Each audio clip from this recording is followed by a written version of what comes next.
Welcome back to another episode, another collab episode you guys have arrived at.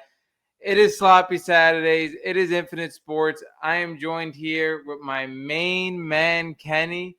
What's going on, Kenny? How's it going, everybody? Dami had some high energy coming into this pod. He was hosting. He's got the hat on. He's ready to go. I'm happy to be here today. Should be a good show. I've never been more ready for a pod since I've been recording. Today, we are going over the biggest matchups in football on both sides, NFL and college football. Like me and Kenny said, we're diving into both of each other's channels throughout the year when it comes to football. I'm going to be talking more NFL on here. He's going to be talking more college football on his side, even though these will be up on both sides for a collab episode. But yeah, we're going over the biggest games on both sides. Super exciting. The NFL schedule came out last week. This episode was supposed to come out a little bit earlier, but we both had things going on. So now we are going to talk about both college and NFL, like we said, as the NFL schedule came out. I did want to discuss NFL. There is so many different ways we could go. We definitely want you guys to comment your most anticipated NFL game, because for NFL, it could have been a list of 30, 40 between Monday night, Thursday night, and Sunday football. So many ways we could have went. We didn't want to have too many repeat teams for the NFL.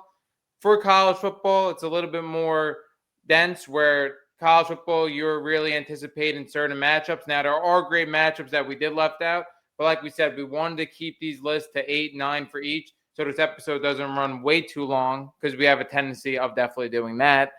But yeah, we're gonna dive in right up with the NFL because NFL, like we said, just came out. We collabed on this list a little bit. Some Kenny had, some I had. We want to talk about the NFL, but before we dive into the NFL, we gotta discuss, because that first matchup already touches on it, what the NFL is doing, expanding these schedules a little bit. Our first one obviously comes on a Wednesday night. Wednesday night football is pretty new to me. What about you, Kenny? I mean, it really isn't that new because they've kind of been, sprinkling them in now. And the pandemic really set the blueprint for the future of the NFL. Now, their ability to say, hey, we're going to put games no matter what day it is. It doesn't matter. We don't care what holiday it is, what sport's going to be on, because now they're taking over Christmas too. They're going to do whatever they want because that's what the NFL does. They don't care. They're going to shove whatever game they want in our faces, and they know we're going to watch it.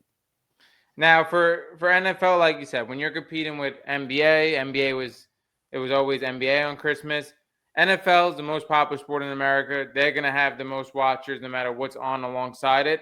But at the same time, like, I feel like what makes the NFL so great, or part of the reason of that, is the anticipation going over to select days, that it's not on every single day.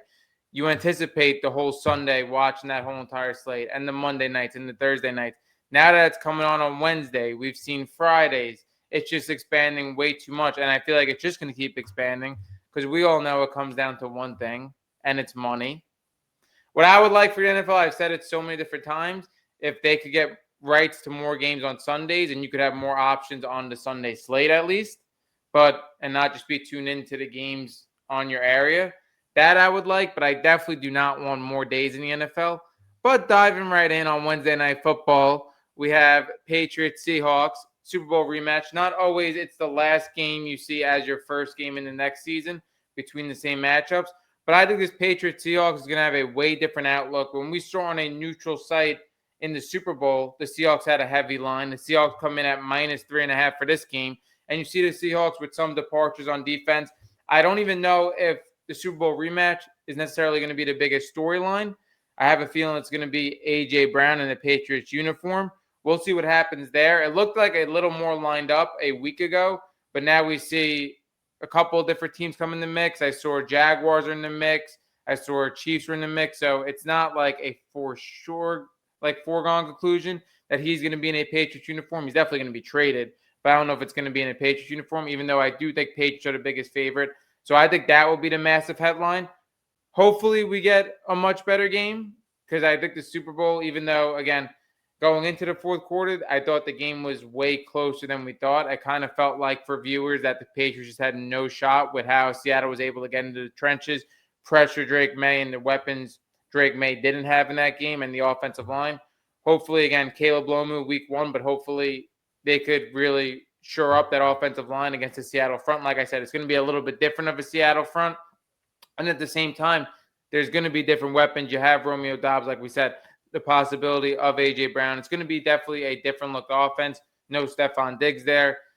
Different team. That's why I think this line's a little bit closer.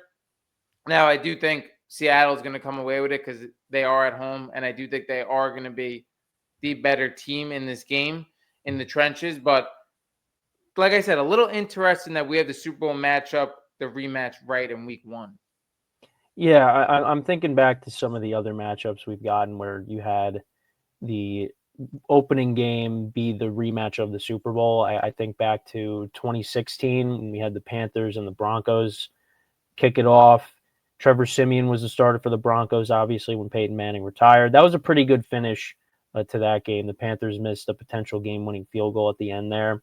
So with this matchup here, yeah, the Super Bowl was not a very entertaining game. We got to a certain point where we thought a kicker could potentially win Super Bowl MVP, Jason Myers, which would have been a little rough. Ended up being Kenneth Walker, who is no longer there. That makes this matchup very different too. Yeah, exactly. And, Charbonnet might not be back. We could see Price being the lead back going into this game, the young running back that the Seahawks selected. We talked about that on the last time we collaborated, more draft talk. So, yeah, with this game, Drake May, you get A.J. Brown, you have a better supporting cast in terms of pass catchers. Patriots just really couldn't get anything going offensively in that game. And a big part of this matchup is going to be the Patriots' ability to protect Drake May. Can they do that? And you also talked about maybe the Super Bowl rematch not necessarily being the storyline of the game if A.J. Brown ends up coming there, but it's also, some storylines off the field with their head coach as I well. was going to say that. don't want to dive into that, but just saying, just wanted to throw that in there as well, throw that into the mix. And then with Seattle, how is Sam Darnold going to be now in year 2 with the Seahawks? I mean, again, played great in the postseason, played great in the NFC Championship game, and did enough in the Super Bowl, obviously, to help the Seahawks win. Of course, I mean, obviously we give credit where credit is due, more so to the defense and their ability in that game, getting to Drake May, pressuring him all day, forcing turnovers. And, the defense did take some hits in the offseason a little bit, but I think it's still obviously going to be a strong unit. Yeah, I mean, I don't want to obviously pick the game because we got 4 months before we get to it. But, you get A.J. Brown, protection's better for Drake May. I mean, I think you could see, a different kind of game. I think you'll see a little bit more scoring. But, right now you still favor Seattle, obviously, the reigning Super Bowl champs. They're going to be at home. Crowd's going to be really into it. So, yeah, no, it is going to be interesting, and we'll see how that rematch plays out to start off the season. Yeah, definitely some different looks in that matchup. Like we said, Seattle had some departures. Obviously, Kenneth Walker being Super Bowl MVP, he's no longer there. Jadarian Price is going to step into his role at least for week 1 before Charbonnet comes back middle of the season. When you look at the Patriots, there are some new weapons, like we said, could possibly be A.J. Brown. So you're looking at, I feel like for a Super Bowl matchup in week 1, you're looking at as different of teams as it could probably possibly be going into it. So that's going to be interesting. Obviously, everybody's going to be tuned in. First game of the season, Super Bowl rematch.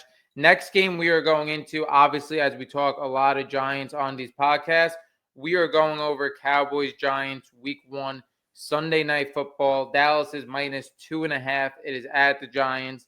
Now, for this matchup, I think the first 2 weeks, the Giants being on prime time against the Cowboys, against the Rams, I think the NFL is saying the Giants are going to be a really good football team this year. Now, the only issue I have with the Giants, again, when you look at new coaching staff coming in, when you look at the offense, it's not really playing too many games together in terms of the starting offense. Obviously, Malik Neighbors went down, Jackson Dart's debut. Scadaboo went down. it didn't feel like it because of, again, how close they were, but pretty early in Jackson Dart. And then Jackson Dart, obviously Jameis Winston coming in the later of the year. And then, like I said, with the whole new coaching staff coming in, I think the Giants are going to be a team that gets better throughout the year. But in their early matchups to play great teams, it's going to be interesting to see how quick they could build chemistry, how quick they have that chemistry in game. I think that's an interesting aspect. We talk about the Cowboys, how much we like what they did in this offseason. They added defense in the middle of the year. They added defense through the draft. They added a defensive player that we think could have been the best defensive player in the draft. They also added an edge in Malachi Lawrence. I think this defense is going to be very sufficient. And then I think with the offense, we have no questions with this offense. When you look at Dak, when you look at the two top receivers in CeeDee Lamb and George Pickens, two guys that you could argue are top 5 receivers. Now, the only question with Dallas's offense, if George Pickens is going to remain there and play the whole entire season, that's obviously a thing. They are playing hardball.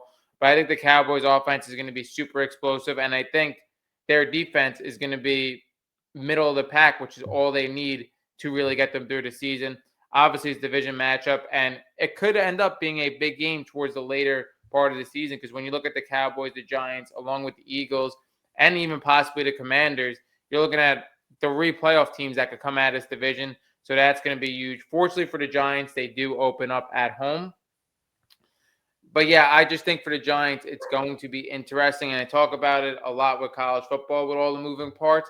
But I would have loved for the Giants to maybe have some easier opponents in the front end of their schedule because I feel like they're going to get better towards the end as a rising team and as a team with, again, not a lot of chemistry in game. So, again, I do think it's going to be a really good game. I hope the Giants kind of shock everybody the first 2 weeks and end up coming out really good, but it's definitely going to be interesting.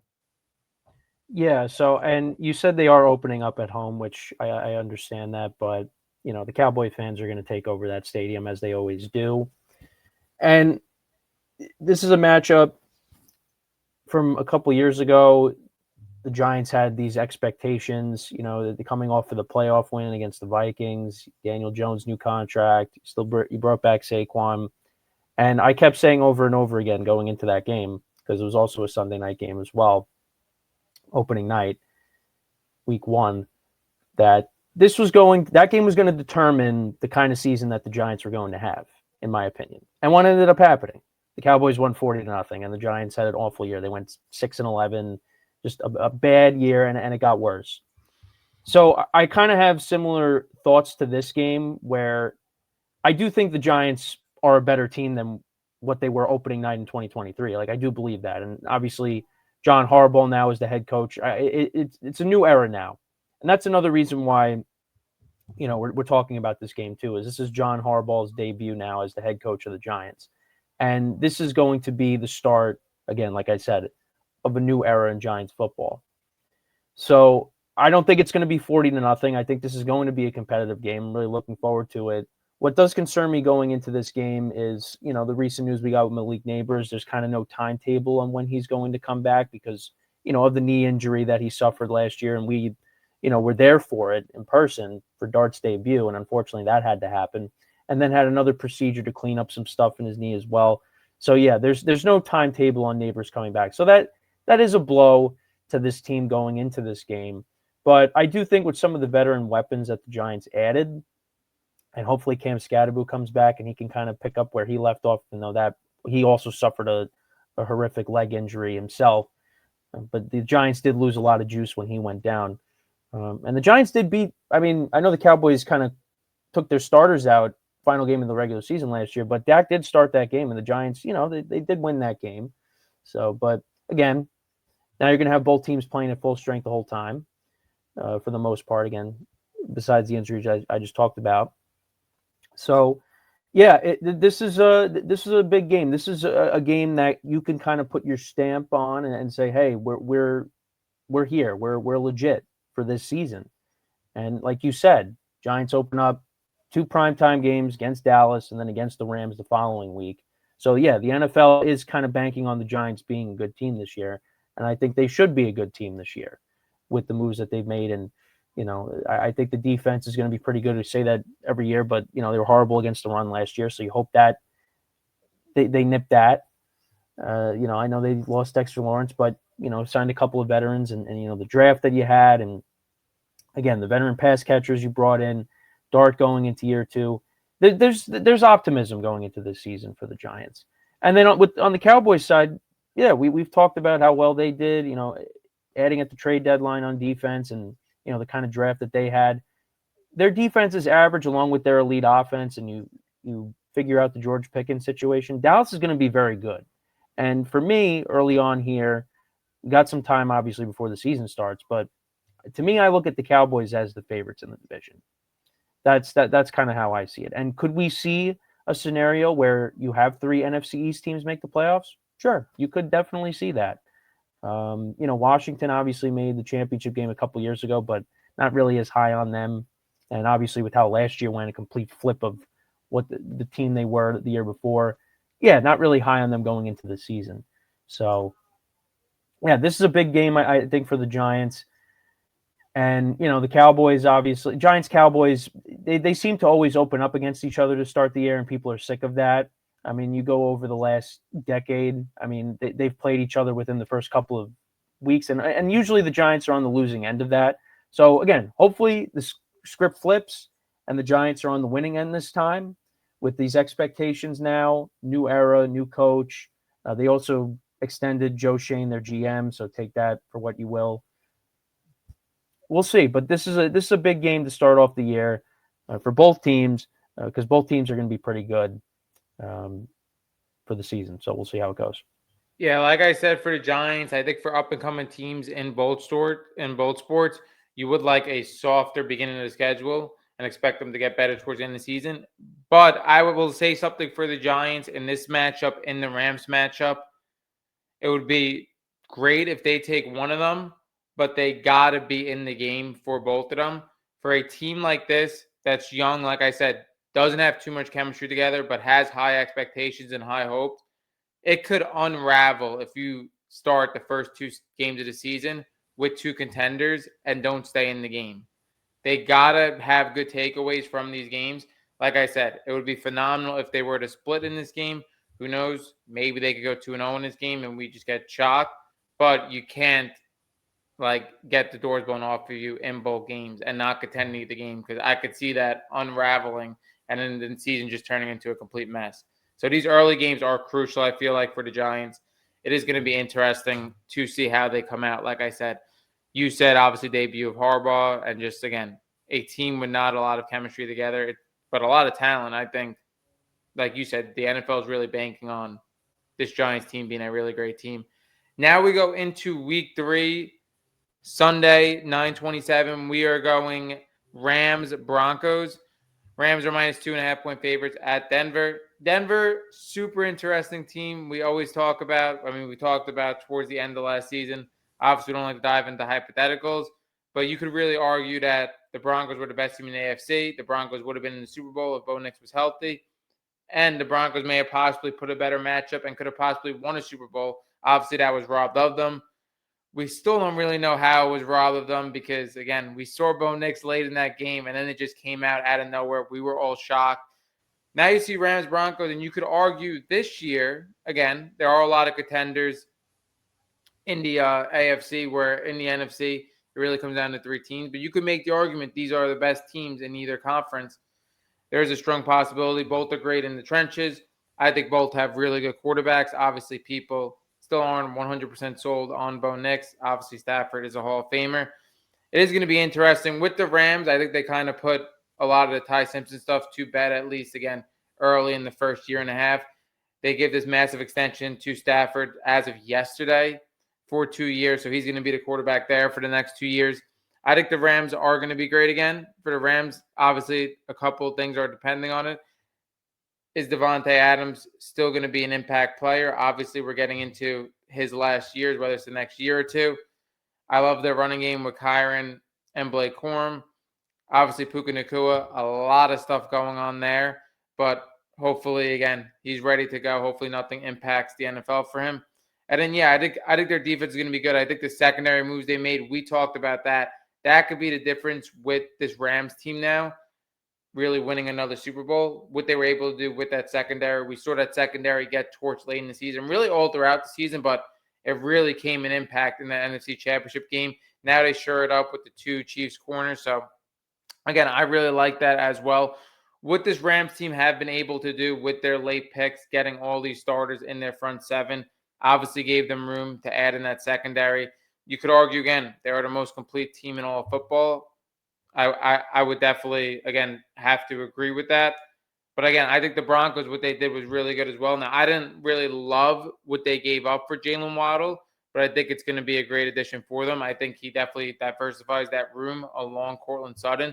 And now you have two legit receivers, two guys that I kind of think, again, maybe aren't top receivers in the league, but two guys that are fringe, really good secondary receivers or back end number one receivers that definitely complement each other and brings a little bit more to this offense. Because we saw at times with this great Broncos defense that Bo Nix would really, like he would, there's some games where he would just get through those games and they would kind of ride their defense. Now I kind of feel like he has enough on offense. They add another back to that room as well. I think, again, you could definitely see this being a Super Bowl matchup.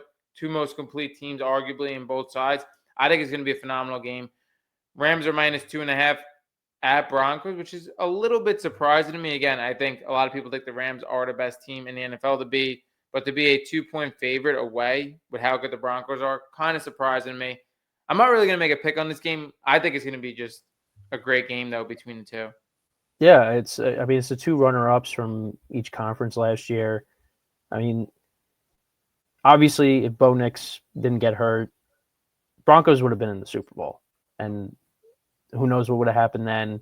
Would have been a much different game than what we saw. But it was just it was a huge blow to the postseason because the postseason had a lot of very good games, and to have what we had in the NFC Championship game was phenomenal, but the AFC Championship game, although it was close, it wasn't what it could have been had Bo Nix played. And again, we probably would have got a better matchup in the Super Bowl had that would have happened. But yeah, you have the two runner-ups, reigning MVP Matthew Stafford, Rams on the road, solved some issues this offseason, getting the two corners from Kansas City, McDuffie and Watson. So you hope that helps because that was their biggest flaw. I mean, you touched upon it, and really it reared its ugly head in the postseason. The championship game, a couple of stops, and maybe the game would have been different. Also, special teams, too, was an issue for this team last year as well. The muff punt as well what was a big play in the game, a key turning point in the NFC Championship game. But yeah, it's going to be on the road. Broncos are going to be at home. You figure with Bo Nix being healthy, you still have the defense. And like you said, they added Jalen Waddle this offseason, which is going to help. Again, gave up a lot to get him, but you bring him in, improve that receiving core, and diversify that room. And, you still got Cortland Sutton. You got a couple of the other guys there as well. The running game, J.K. Dobbins was pretty good for them last year, although you can't bank on him playing a whole season because he gets hurt a lot. R.J. Harvey, can do things for you, being a pass catcher as well. And like you said, they did add another running back to the room in the draft. So the Broncos got a lot of good things going for them. And right now, it's going to be interesting how the AFC West shapes out. Chargers being healthy. We'll see what happens with Kansas City and Mahomes coming back, what the timetable is for him, because it's not a guarantee he's not going to be back week one. And obviously the Raiders are ways away. So yeah, the Broncos are going to be up there. They're a Super Bowl contending team, and with the Waddle move, that they're trying to go all in for it and get back there, get back to the championship game, and try to get the job done this year. And for the Rams, same thing. Adding the two corners, like I said, you have a very good defense. You got two really talented wide receivers, two very talented running backs. Devontae Adams, obviously an older player. I still think he's going to be very good. Although, yes, has he lost a step, of course, and you got to, concerns I have with him, and the leg issues because he did have a hamstring injury towards the end of last year, so you got to be careful with that and these older receivers. But we saw last year. I mean, once you get down to the red zone, you just throw a fade to him, and he does the rest. So that's going to continue to work, and obviously Puka Nacua is an absolute stud. Has some off the field issues that you touched upon a little bit, so we'll keep an eye on that. But when he plays, he's one of the top receivers in the NFL. So, and Stafford did recently sign an extension. So I mean, it looks like he's going to play at least 2 more years. It looks like. So we'll see how that goes. I expect him to have a good year as long as he stays healthy. Like I said, got good players on defense as well. Sean McVay, one of the best head coaches in the NFL, and Sean Payton as well. Really turned the Broncos around after the little rough stretch they had going. When they brought in Russell Wilson, it just didn't really pan out. But now the Broncos are kind of back to being a really good team again and competing for, trying to compete for a championship. So yeah, no, this is going to be a really good game. You got the Rams' really good offense going up against the Broncos' defense. At the Mile High, it should be a very good game. Looking forward to it, and maybe this is a Super Bowl preview. Yeah, I wanted to touch on a little bit more on the AFC and the Broncos, and I feel like just like the shift in ideology in this conference, we look like 2-3 years back, and we were like, "Oh, it's going to come down to Mahomes, Allen, Lamar. That's what it's going to come down to." Now you look, I feel like with the Broncos bringing in Jalen Waddle, we talked about the Patriots possibly adding more around Drake May. I think a lot of people want to build around these quarterbacks in their rookie year and build more complete teams to beat some of these top quarterbacks. You could argue best quarterbacks in this generation, but also at the same time, when you look at in recent years, like you saw the Chiefs not make the playoffs, it wasn't because Patrick Mahomes got hurt. They weren't making the playoffs either way with him. And then you look at the Bills. We talk about how many holes they have around their team, and Lamar being in and out as well. And same thing with Joe Burrow. I feel like it used to be like, hey, it's going to come down to these top three quarterbacks. We know that's what it's going to come down to. Now it's like there's way more hope throughout that division for these complete teams. And like I said, I think for the Broncos and I think with the Patriots, they know what they got in their quarterbacks. They believe they have top 10 quarterbacks in the NFL. And under their rookie deal, they're trying to give them the most help to build these complete teams. And I think we honestly are to a point now where we may have less questions about a Denver Broncos team with Bo Nix than we have with a Chiefs team with Patrick Mahomes or a Bills team with Josh Allen. It's not a guarantee after last year that the Chiefs are going to be there. And then when you look at the Bills with all their holes, again, it's crazy to say, but I feel like the Broncos are probably the team that I have the most confident that they're going to be there at towards the end of the season as a true contender. Same thing again. I mean, there's a lot of teams in this division. Obviously, you talked about the Chargers. Everybody's going to talk about the Bengals. There's a bunch of different teams in this division. Texans, we saw last year, have one of the best defenses in the last 10 years. So there are a lot of contenders in this division. And I think it's way more open up, and everybody's way more open to the idea that 7 or 8 teams could come out this year. Like looking at this conference now, 7 or 8 teams could come out and make the Super Bowl possibly to represent this conference. Then, like every single year for 3 or 4 years, we were saying it's going to be Mahomes, it's going to be Allen, it's going to be Lamar. Yeah, I know. I think it's very good because, I mean, as much as we love to see those guys play in big moments, it's good to have that kind of that diversity and that not everything is predictable. Because during this run with Mahomes, I mean, it was like, yeah, who's going to stop the Chiefs? I mean, the Chiefs, making the AFC Championship game every year in the Mahomes era up until last year, it does kind of wane a little bit, and you want to see different teams get a chance and get their moments to shine. So, and the other thing too is like with the Broncos, like if Bo Nix was healthy, they would have made it to the Super Bowl. I will say though, the Broncos were during the year a frustrating team to watch, particularly on offense, because there would be times where their offense just would go into these low periods, and then when it came to crunch time, then Bo Nix would wake up, the offense would wake up, and they would get things going, and they would do enough to win some of the close games that they had to win. So that is one thing I will say. We'll see if that continues going into this year. But regardless, if they have to win like that, they are going to win a lot of games. It's just we'll see if that kind of that trend continues where the offense is kind of sputtering a bit throughout the game and they kind of wake up at the end because they won some close games against the Raiders and they had to go into overtime to beat the Commanders with Marcus Mariota. So. There's things like that, but still, the Broncos. That doesn't mean I'm saying the Broncos are not going to be a good team, but I'm just saying that is one thing that kind of was frustrating to watch them throughout the year last year in the regular season. Yeah, I think Bo Nix, like again, he showed his ability to win in a lot of different ways. If they're going to run a defense in the game, they were on defense. But then like you said, there were a ton of games. Again, specifically in that game against Buffalo, there was again, the game against the Mhm. Giants where he woke Yep. up late. Like, Mhm. he does come up and carry his team at points too. So again, you do want to see more consistent play where again he's the focal point because of them. They're winning every single game. But at the same time, like we said, this Broncos offense wasn't incredible. Obviously, the offensive line was incredible. But in terms of playmakers, sometimes doesn't match up to these top contenders. I think adding Jalen Waddle definitely will help that a little bit, even though I don't think he's like a number one receiver in the league, but he's a great number two, and I think he's definitely going to add something. Yeah, we'll move on. This is a game that you chose in week 8. We have Bears Seattle at Seattle. Seattle's 4.5-point favorites. We are going to talk about the Bears a little bit. When I was making my list, I definitely went through the Bears schedule and wanted to add a game or two with the Bears. I think the Bears, you could argue, are the most exciting team coming into this year in the NFL.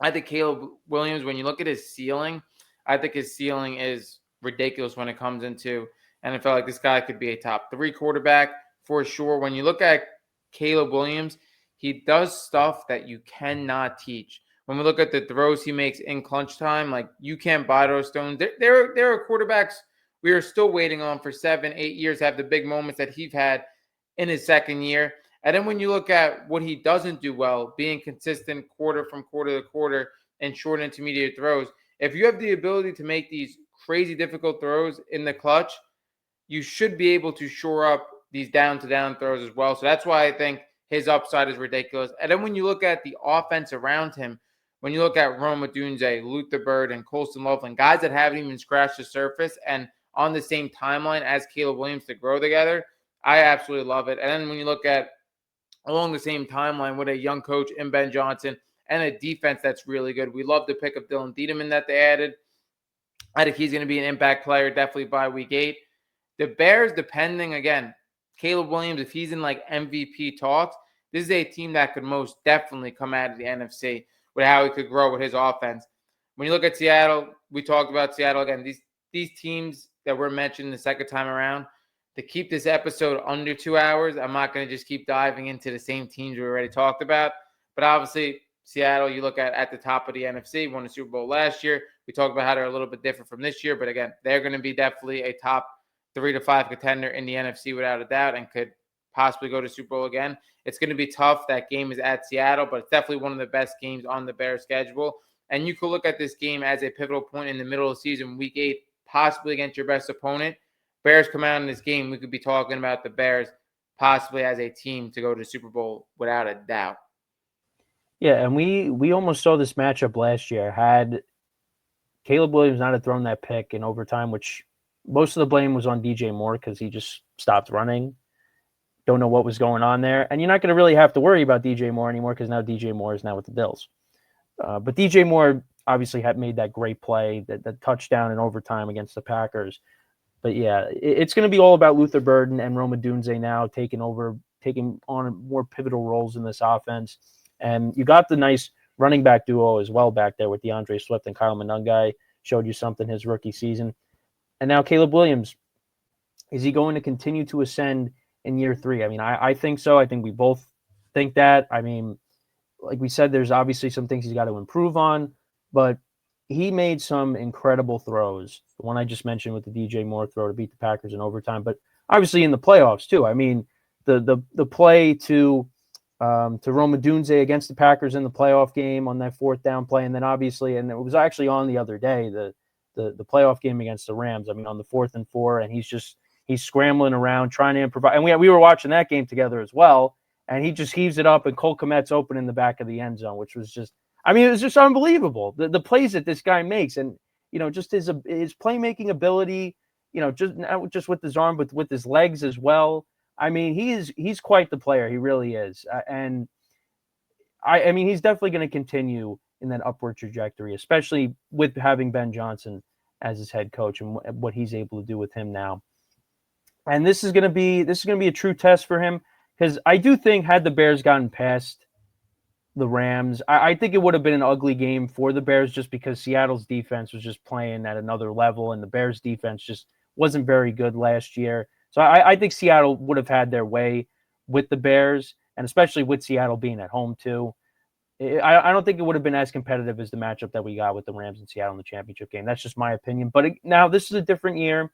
and we'll see how the Bears respond in this hostile environment against Seattle. I think it could be a very good game. Bears, hopefully their defense is improving to keep it close. But how is Caleb Williams and this offense going to be against that defense in that environment in prime time? We will see. But it's a game that you definitely got to mark because, depending on the kind of season that both these teams are having, this could definitely have a huge impact on playoff seeding in the NFC. But this is a game to, keep your eyes on when we get to it. Yeah, my house went crazy when Caleb Williams made that throw. And it's fun going over these games right now in the spring as they're, again, so far away. But we will probably be together for like 40% of these games. We're always together for these games. But I do think it's going to be interesting as well for both of our channels. Hopefully, we get a couple of good moments while we're on live going over the games as well as the games are going on. That's going to be a different twist for both of us as we haven't really done that in season yet. And we look to definitely cover some of these games, maybe again 20-30% of these games when it works for both of us, but going on live doing these games. But yeah, the Bears, like I said, I think they could possibly be the most exciting team this season. But I think this is going to be a pivotal game middle of the season to really see like where they are at. Now we're going to get into week 10 and two teams that I really want to see where these teams are at. You look at the Chargers and the Ravens. I think there is such a realm of possibility for both these teams. Obviously, this game is on the schedule because you look at the quarterback matchup. You look at two top quarterbacks in football with Justin Herbert and Lamar Jackson. But also at the same time, I felt like the way the Chargers played last year, I felt like this team could have been a way better team if they stood healthy. They didn't. Obviously, we knew what their ceiling was going to be after those two tackles got hurt. We know you couldn't make a deep run in the playoffs with that offensive line, even though, again, the game that they did play in was an absolute embarrassment. Then when you look at the Ravens side of things, I feel like the Ravens ceiling was kind of capped at the same time as well. They were kind of rushing Lamar back in a sense. They definitely could have got past the Steelers. Again, everybody goes to that field goal that obviously ended that game. But I don't know what their ceiling would have been like, again, playing all these games without Lamar kind of rushing back. Now you look at these two teams, they're much more healthy now going into the season as of right now. Hopefully that stays. And you're looking at teams that could really be either just teams that make the playoffs or teams that really could legit come out of this conference. That's how talented both of these teams are. So I think it's going to be interesting. For the Ravens, obviously you get a new look with their coaching staff. For the Chargers, you bring in Mike McDaniel as an offensive coordinator. I think that's going to help them. I think Herbert's obviously motivated. He wants to get over the hump in the playoffs, but at the same time, Mike McDaniel's got to be motivated because I think this might be a one-year stop into head coaching if Herbert has his best season this year. So I think, again, between Ravens and the Chargers, I really put this game on because I think by week 10 with this really good matchup, I think it's going to be interesting to see where these teams are at because I could see these teams just being playoff teams. I could see these teams being legit contenders. So I think they're both kind of weirdly in the same spot right now going into the season. Like I said, you look at how they ended the season in the middle of the season, you thought it could have been a lot more. And now you look now with them both healthy, I think it can be a chance for both of them to really be true contenders. Yeah, and then also you got to look at it that it's a Jesse Minter revenge game as well, going up against the Chargers. You're not going to see a Harbaugh Bowl. That's not happening this time around because we did see that a couple years ago with the two Harbaugh brothers. But yeah, no, these are two teams that got banged up throughout the year. Chargers were able to make the playoffs. I mean, had Lamar Jackson not have gotten hurt, and the Ravens didn't get off to such a slow start, they probably would have been in instead of the Steelers. But that did not happen. So they're looking to turn the tide this time around. I mean, the Chargers stay healthy. If Herbert could get better protection, I mean, we say this every year. I mean, at some point, the Chargers have to do something, and they have to win a playoff game with Justin Herbert because it just can't keep happening the same thing over and over and over again.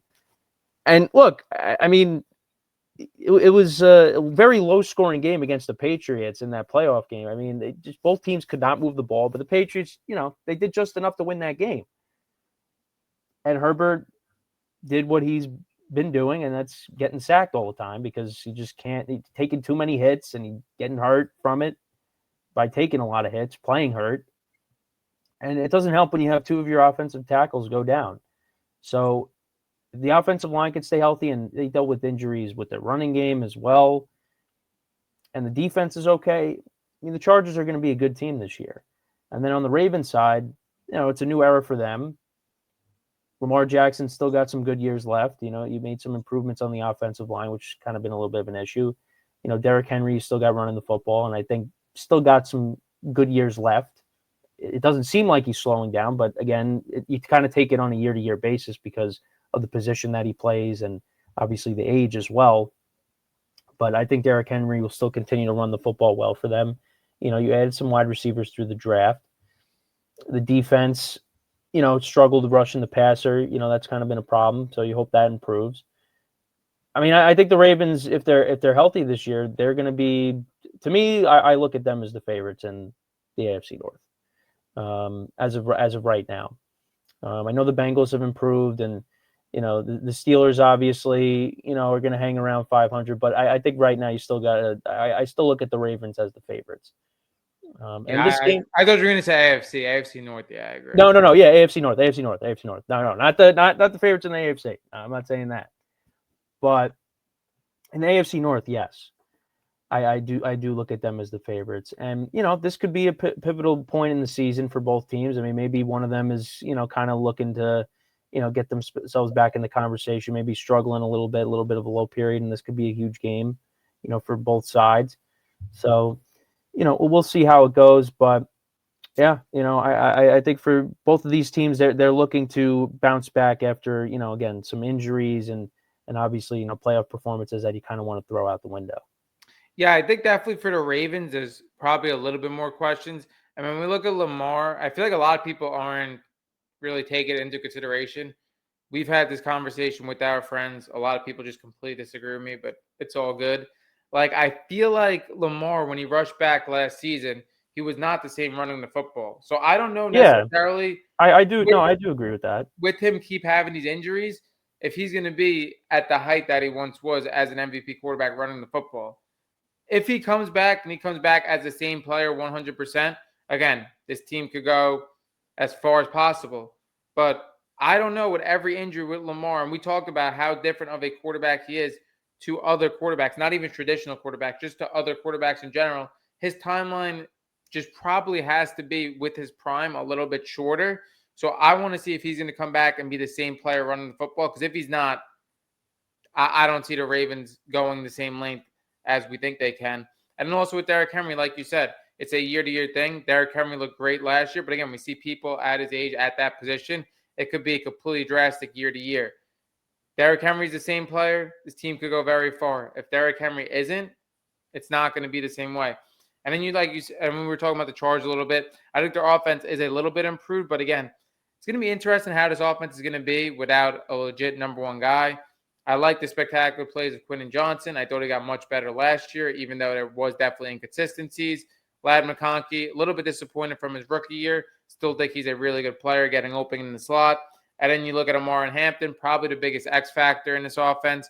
Definitely a guy who was injured for majority of his rookie season, but a guy that we have high hopes for. They add Keaton Mitchell, add David Njoku, Charlie Kolar. They definitely have depth on this offense, but I don't know necessarily the offensive line should be good, but if it's going to be enough without a true, real number one guy, we'll see. Definitely questions on both sides, but two teams that I think their ceiling and their floor are like pretty drastic in this matchup, probably more than like anybody else on this list. Now we're going to get into week 12. This is a Thanksgiving matchup, Thanksgiving night. Chiefs, Bills, again, kind of getting off the traditional Thanksgiving teams. Chiefs played in Thanksgiving last year. I do have to say, before we get into this matchup, I feel this matchup for me personally, I think I've expressed this to you over the years, kind of got a little bit stale to me, kind of lost its spark after seeing it so many times. I think maybe the NFL agreed with me. That's why they put it on Thanksgiving, add a little more juice to it. But yeah, when you look at the Chiefs Bills, we discussed earlier in this podcast how the AFC has definitely opened up widely with contenders. It's not just like it's going to be Chiefs Bills at the end like we once thought it was going to be. Both teams have a ton of question marks, in my opinion. When you look at the Bills, I still don't know if they have enough on both sides of the ball to win a Super Bowl. Josh Allen, you could argue, is the best player in the NFL. So along with Mahomes. So, but you could argue that Chiefs kind of revamped their team. I kind of do like the Chiefs on both sides of the ball. Obviously, the secondary is going to be the biggest question. How is Mansour Delaney going to really get into a Trent McDuffie role as a rookie? You could argue with that, but I feel like Spags and the Chiefs, they know how to develop secondary players better than anybody, and they let go of them before they get paid and bring in a young secondary player, and it works every single time. So I kind of believe in that. I think as a receiving core, we question their ability to have a number one after Travis Kelce obviously took a step back. He's still a pretty good tight end in the NFL, but again, nothing really like he used to be. Rashee Rice has a ton of question marks. That came out this week. So with him, that's going to be interesting as well. Then you have Xavier Worthy. I think Kevin Walker is obviously going to be a huge addition. I think Emmett Johnson is going to get in there later in the season. So I do think Kenneth Walker is going to be that spark in his offense. And I say it, like, I think Rashee Rice can be a number one receiver. Maybe not a top end number one in the league, but he could definitely be a number one receiver. It's just how much time are you going to take off, whether it's for injury, outside issues, and still come back in that. I think in total, I think the Chiefs are a better team than the Bills, but it is in Buffalo. I think both teams really have to prove, again, especially by this point, that they are where they're supposed to be and they are at the top of this division still, because I think there's question marks with that. Yeah, there's definitely it's unusual kind of because we are so, like, you did talk about how the matchup's gotten stale. We're so used to these two teams being in the conversation as the top two teams in the conference, and who's going to be hosting the AFC Championship game. Is this going to be the matchup we got? Because we've seen it, time and time again in the postseason with these two teams, and yeah, this could be maybe. I mean, I'm not going to say it's going to be, but this could be, a game that looms large in playoff seeding. You do think that if obviously both Josh Allen and Mahomes are healthy, and then the Chiefs kind of bounce back after the rough season last year. But again, we'll have to see how the season plays out up until that point. And I will say, in the big picture, when it comes to Thanksgiving, I think the slate is very good. I think it's the best we've had. With the Bears being improving, being an improving team and looking to continue to grow, going up against the Lions, who, they didn't make the playoffs last year, but they finished over 500. Their offense was still very good. So that could be a good game. And then, the Eagles and the Cowboys, you'll take that as the middle part. And then you got this, for dessert with these two quarterbacks going against each other, and they do draw comparisons. I mean, obviously, Josh Allen needs to win some hardware. I mean, he does have the MVP, but this matchup does draw comparisons to being that Peyton Manning versus Tom Brady matchup that you like to see every year. And I don't say no to this. I do like when these two guys go up against each other, because for the most part it's going to be a good game. That it's going to be a game that goes to the final whistle. And that's really what we've seen over the years for the most part. I mean, and we saw probably one of the greatest playoff games ever in the divisional round in 2021, when they just went back and forth. The final score ended up being 43-36 or 43, whatever it was, 42-36. Great game. I don't know if we're going to get that on Thanksgiving, but we're going to get a pretty good game if you have Mahomes and Allen obviously healthy and playing in this matchup. So, but yeah, I mean, again, the AFC is kind of wide open. These two teams, they do have their holes, and Mahomes is not, he's coming back from injury. So, we'll see eventually when he does take the field, if he does take the field week one, or if he has to miss the first couple games, and the Bills still, have their holes. But obviously Josh Allen is going to keep them in games, and the Bills are going to win their fair share of games as well. So I'm looking forward to it. And obviously, the Bills changed coaches. I mean, they kind of promoted from within, obviously. And then, the Chiefs obviously still have Andy Reid still going, and Travis Kelce's going to be back. And, we'll see what the Rashee Rice situation is, and another situation now with him.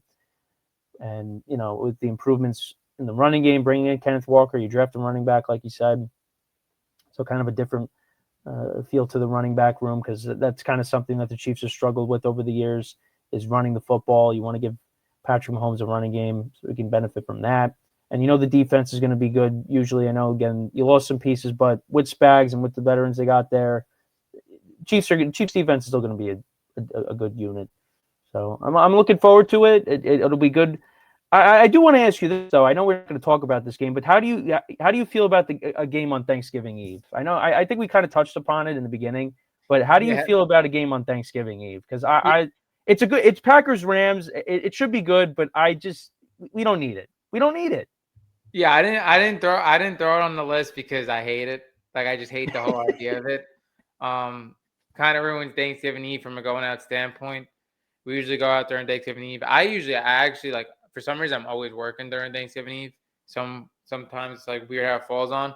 But now you kind of like eliminate people from going out. We're probably gonna sit in the basement watching the game. So like that kind of ruins it from a social standpoint. But yeah, I just don't like it at all. Like I said, I just don't like the expansion of the schedule. I loved how we stuck to Sunday, Monday, Thursday nights, and like I want that to be pretty much it. Now you see again more towards the end of the season, you see the Saturday, that's college football schedule changes and stuff. I mean, it's just too much. It's just too much. Saturdays, Yeah. Fridays, Wednesdays. I told you when my next girlfriend comes around, I'm not going to be able to go on dates because of Tuesday night football. Like it's just too much. It's too much, Well, and it like Tuesday right now is the only day that doesn't have any NFL games. They got give to it add. They got give to it add some something. time. Give it some time, buddy.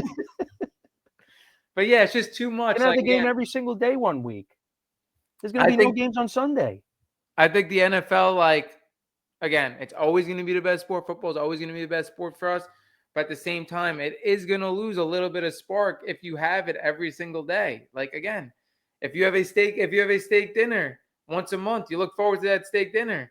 If you have steak and lobster every night, it's not the same.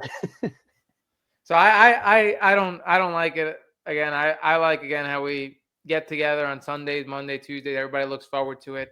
And then from another aspect, I'm gonna have to set my fantasy lineup every day, check my lineup every day. Yeah, I know, like fantasy baseball, exactly. Yeah. Like, it's just too much. I mean, because I don't know what week it is, but there's one week where you're gonna have two games. You're gonna have a couple games on Saturday. There's gonna be a game on Friday. There's gonna be a game on Thursday. There's like 8 games on Sunday. Like that's ridiculous. And then you got games on Monday. And don't forget Monday Night Football. They like to do. I don't actually. They might not be doing the double headers anymore, which I think they should eliminate that because, you have an NFL game starting at 10 o'clock on a Monday.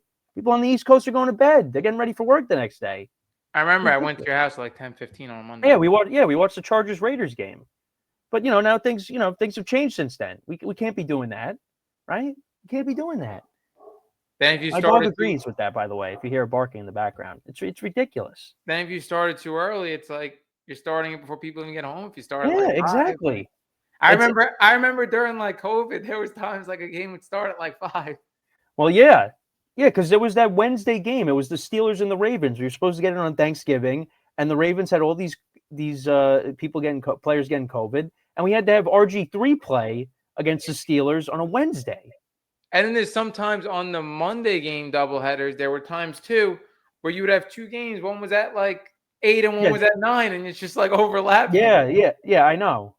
I know. Honestly, I'd rather the overlapping and like again, like it seems like every sports fan or whatever now has two TVs or whatever. I'd rather the overlapping than a game starting at like 10 o'clock. Yeah, no, I guess, because some of us do have the luxury to, have one game on one screen, one game on the other. But for a lot of people, they can't do that. They're Then gonna have to also at the sit back same and watch. time, you get two games. Sometimes you get one game that's horrible. It gives you options. Yeah, no, that's But true. like I said, I have no issue, and I eventually want the NFL, like I said, to give more options to viewers on Sundays and maybe don't like the team in their home state, or possibly again the matchup is just really bad. But I'm fine with more options on the days. I Well, just that's don't called the want Sunday more ticket, Tommy. days. If you want to watch another game, you're gonna have to give up an arm and a leg for the Sunday ticket, or Yeah. you watch Red Zone. No, Those are your no. options. You know how it goes. I illegal stream them, and I get Well, I don't spoiled know by if the you should be people saying around that. You me. can't be telling people that. I get spoiled by the people around me, and Yeah. horrible. Yeah. Anyway, common stream east and everything. Shout out stream east. All right. Well, now you just shut down the entire website, so I hope you're happy about that. Anyway, You outed them. we'll go on next. We got week 14. We actually got two matchups in week 14. First time with two matchups. Wow, we're at an hour in and we're not even close to the college football yet. Okay. We have We have Rams 49ers at 425. I want to throw a Rams 49ers game. I think arguably it's like the most consistent matchup every single year. That's the best matchup. Shanahan McVay, everybody looks forward to coach a matchup even more than the players. 49ers are obviously interested with how they retooled their team a little bit, adding in a Mike Evans. They draft their receiver early in Deshaun Stribling. So that, and then they have Ricky Pearsall as well, who again I thought that was a reach at the time, and I still don't think he really panned out. They're a very interesting team. They made the most of it last year. You could argue Shanahan had the best coaching job in all football last year with all the injuries he had, and to keep them in the mix. And they beat the Eagles as well, that a lot of people weren't expecting. But I do think the 49ers are going to be a really good team. I mean, it's similar with the Rams, but more with the 49ers. It's like they have so many of these players pushing the age on offense. We talked about, obviously, Devontae Adams and Derrick Henry earlier. It's the same thing with Christian McCaffrey and George Kittle. Are these guys going to be, again, still having really good years, or are they just going to fall off a cliff? That's going to be an interesting part. Their defense is going to be much improved, obviously, with just being healthy over the year. I think the 49ers, again, you're looking at 49ers, Rams, Seattle as three teams that could definitely come out of that division. Three teams that I really expect to come out of that division, even though it's a tough NFC. I do expect that. And I threw in the later Rams 49ers games because I thought, again, at this point, may have a little more impact in the playoff race. So that's why I chose later. It's at 49ers. It's like a pick 'em line. Both teams are great. I absolutely love Brock Purdy. I've said it time and time again. I think if Brock Purdy's your quarterback, you're more than happy with a Brock Purdy. He is that good. And again, it's in San Francisco. It's going to be interesting to see who wins this division. This division is going to be closer than ever between the Rams, 49ers, and Seattle. And the game this late, a game that we always look forward to, I think is going to be a great game. Yeah. Yeah, I know. We've kind of seen these two coaches kind of go back and forth because, once Shanahan, took over, the 49ers kind of, owned the Rams, and then McVay took over. And, the 49ers had a couple of years where like guys got hurt. Actually, even last year, when Purdy missed some time, the Rams and the Niners, they matched up on that Thursday night, and the Niners beat them in overtime, with Mac Jones. 49ers given the Rams fits over the years. And obviously, the Rams, they knocked them off in the championship game when they went on their Super Bowl run.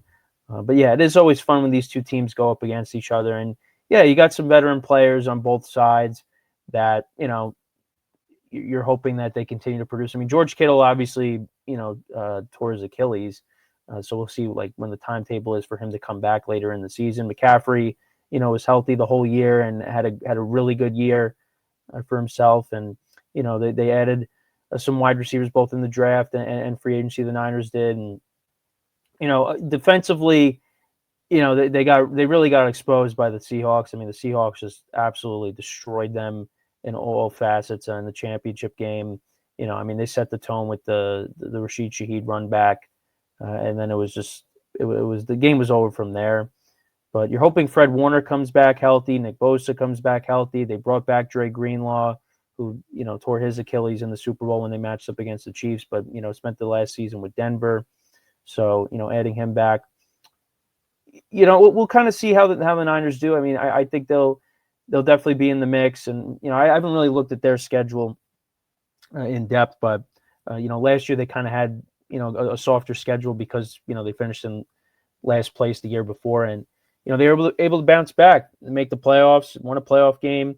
And Kyle Shanahan, although he didn't win Coach of the Year, I think he should have, just based off of like the injuries that they had to deal with and what they had to overcome, and still winning double-digit games and making the playoffs, winning a playoff game.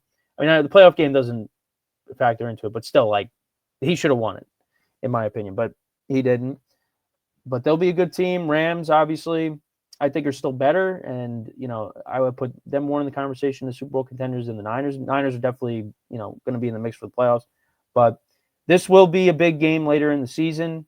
Both teams are kind of fighting for playoff seeding, the division.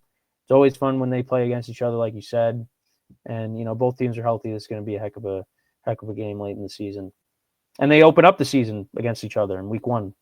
Yeah, I think for the 49ers, definitely they're trying to get younger because I think they know this window with some of these old they have players to. is Yep. just at the very end, and they're trying to milk it out, it seems like. And again, like that Mike Evans thing is going to be very interesting. I do think again, just him being a big body physical receiver, he is going to last a little bit. Like I think he's still going to have 2 good years with them. Obviously, they got him at a better price. Like right now, he's probably the best receiver on the market, but they got him for a little bit because they expect a dip. But yeah, I think the 49ers have been trying to get younger, like we said with Pearsall and Stribling and stuff. It just hasn't really worked out for them. But eventually, they're going to have to get younger around Purdy because this core isn't going to last. We'll see though. They have all the talent again to possibly make a Super Bowl run, but you're banking on 3, 4, 5 players that are up there in age to continue to be real impact players, which is a tough thing. You don't know what's going to happen year to year with some of these players at these ages. Then on the same Week 14 slate, we have an 8:20 game between the Bills and the Packers. Not a matchup we get very often, but a matchup between two fan bases that you could argue are up there with the two best fan bases in all of football. I'm interested to see Jordan Love. Very interesting. I've been vocal that Jordan Love, I feel like, again, maybe a lot of people at one point, maybe before last year or the year before that, thought he could possibly be in MVP talks. I think he has all the talent out of any top quarterback in the NFL. When you look at his size, his arm strength, him being as athletic as he is, to have an MVP caliber season. It's just, I'm not necessarily sure if everything around him could elevate him in that conversation over the last couple of years. Again, we really like Josh Jacobs. They've had young receivers around him again, but nobody that's that legit alpha number one receiver. He hasn't really had that. So that's going to be interesting. The Packers are always seems like it's going to be in the mix. I'm not sure if the Packers, I feel like they're like kind of in the middle of this NFC playoff race. I don't know if I would put them with the top 3 teams, but I wouldn't put them with the last teams in the NFC either. I feel like they're always in the middle. I think Matthew Golden's obviously going to be a guy we're looking towards now with some of the departures they had in that receiver room. With Wicks, with Romeo Dobbs, is he going to be the guy that steps up as a first-round receiver? And then obviously you have Watson and others. The defense is really good. They're definitely a well-balanced team, especially in the trenches. I think they're a much better all-around team than the Bills, and I would definitely pick them at home. This is a very short line. I think this is a Josh Allen favored line for like kind of casuals. Like people see Josh Allen against the Packers, they're going to ride with Josh Allen, but I think the Packers are a better team throughout, and I could see the Packers really killing the Bills in this game. I think, again, like I said, the Packers just need to get that alpha guy on offense. I felt like last year there were times they were running it through Josh Jacobs, and then I felt like times last year their offense got kind of stagnant. I would love to see Jordan Love what he could be with a legit guy. Maybe Matthew Golden's that guy, but I love this Packers teams throughout. It's just in this NFC, it's weird because you got top teams that are the most complete teams in football with those type of playmakers on offense, and the Packers are kind of lacking that. Yeah, and there's yeah. I mean, you look at the. I mean, we just talked about the NFC West. I mean, we talked about the NFC East earlier. There's a lot of. I mean, and even in their own division, there's a lot of good teams in the NFC. And the Packers also dealt with injuries that were crushers last year. I mean, losing Micah Parsons, losing Tucker Kraft.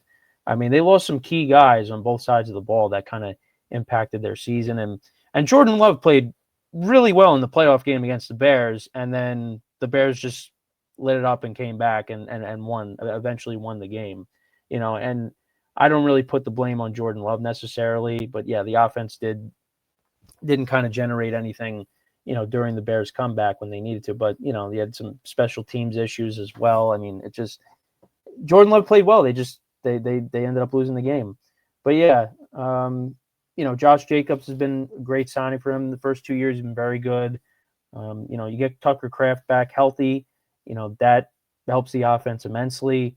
Christian Watson, when he came back, added another dimension to the team and played well. Matthew Golden had that sick touchdown, in the playoff game against the Bears, which I thought, I didn't want to declare it, but I thought that was most likely going to be the end for the Bears and the Packers were going to win, but that didn't happen. Jaden Reed was banged up for most of the year last year. So, all that, if Packers offense is healthy, I mean, they're gonna put up points, and Jordan Love, has been solid, since being the starter now. He's going into, I think this is his 4th year now as a starter already, which is crazy to say. Micah Parsons, they're not going to get back right away. He's going to still miss some time in the beginning of the year, but once you get him back, that's going to help. they're going to be a good team. They're going to be in the mix, but just having Josh Allen Sunday Night Football going into Lambeau. I mean, we saw it a couple years ago with Jordan Love against Patrick Mahomes and Jordan Love outdueling Mahomes. So now we're going to get to see Love against Josh Allen now at Lambeau. Crowd's going to be crazy. It's going to be cold, so that's gonna be a fun game later in the year that I'm looking forward to, with the Bills going into that environment against the Packers. Yeah, again, like I said, I think you still talked about Jordan Love outdueling people. I think Jordan Love has it all to outduel any top quarterback, any matchup.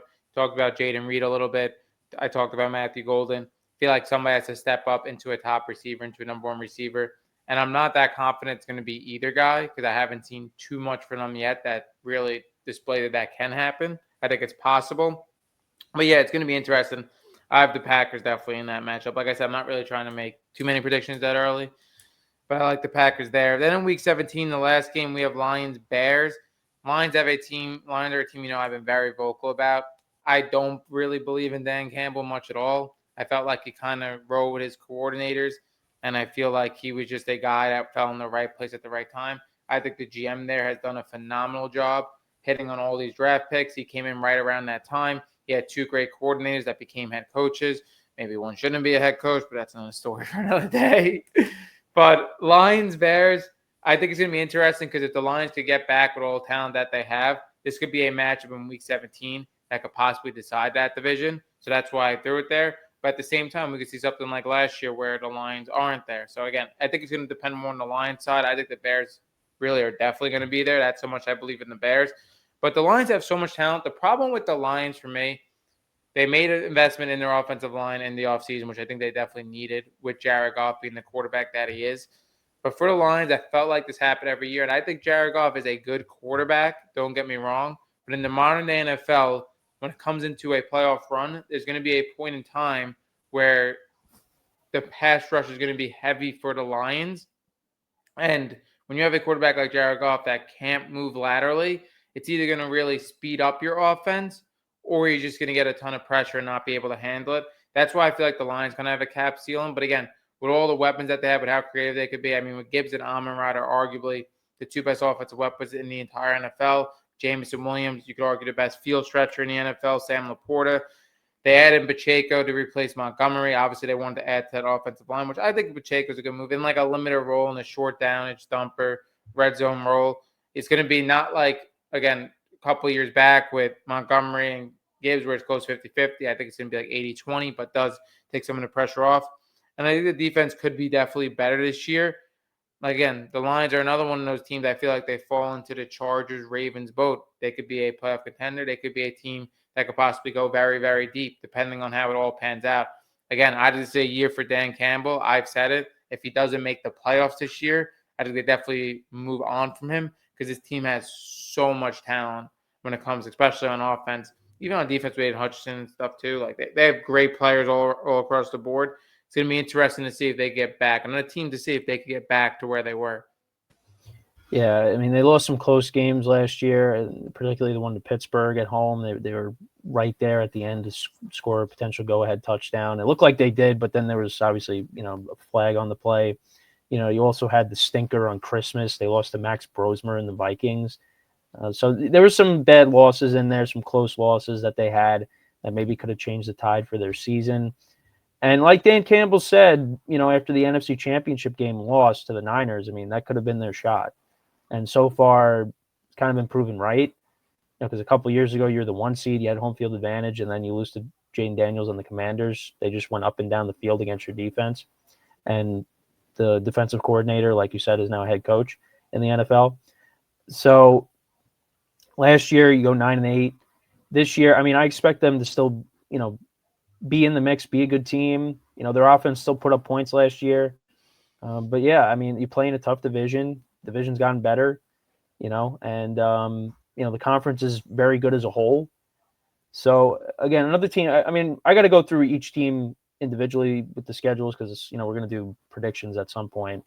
But they're going to be in the mix. And yeah, Jared Goff, good quarterback, but not somebody that is going to run around too much. He's more of the traditional pocket passer. So yeah, you got to make sure he stays upright, and hit his guys. And he's got a very good supporting cast around him. I mean, Jahmyr Gibbs, they gave him more of the workload last year, and he excelled. I mean, he was amazing last year, and that's going to continue in 2026.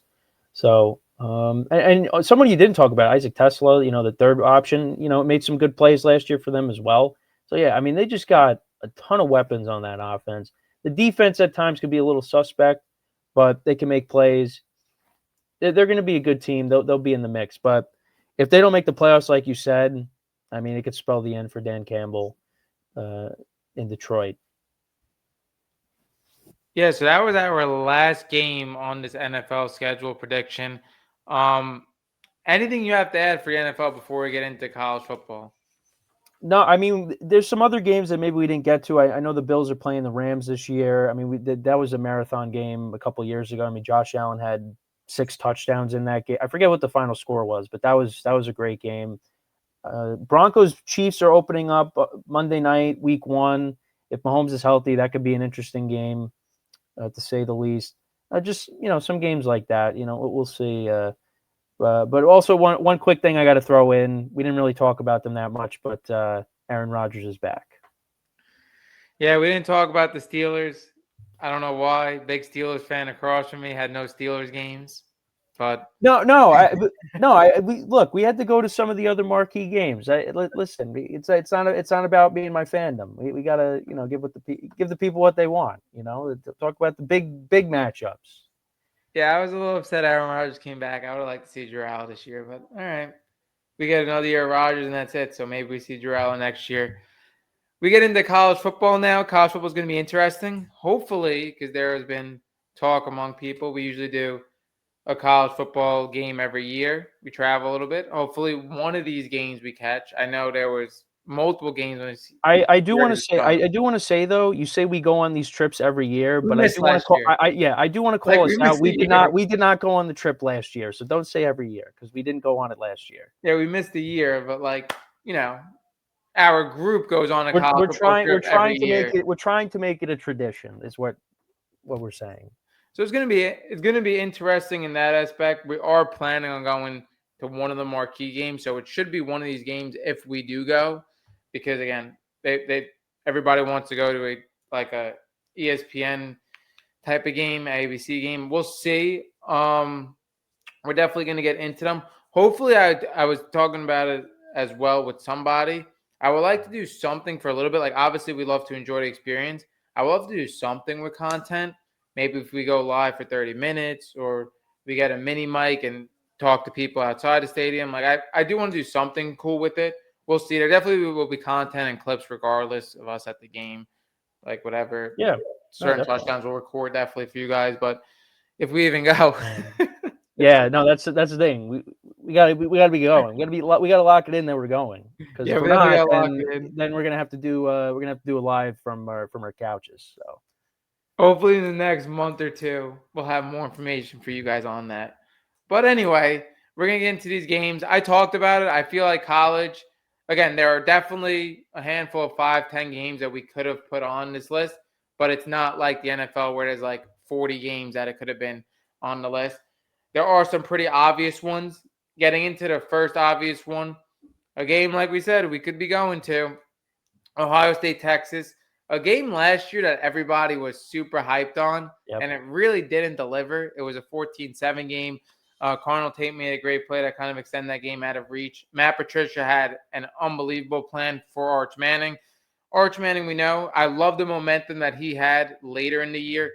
Played his 2 best games, arguably, against Texas A&M and Michigan. So I feel like you see a young quarterback, whether it's in the NFL or in college football, progressing like that throughout the year. It's a good sign. Now, when you look at Texas, I feel like Texas had immense talent for him for his last year. They're really trying to go all in on this Arch year. They bring in Cab Coleman, who's going to be a first-round receiver in next year's draft, arguably the best player in this entire transfer portal.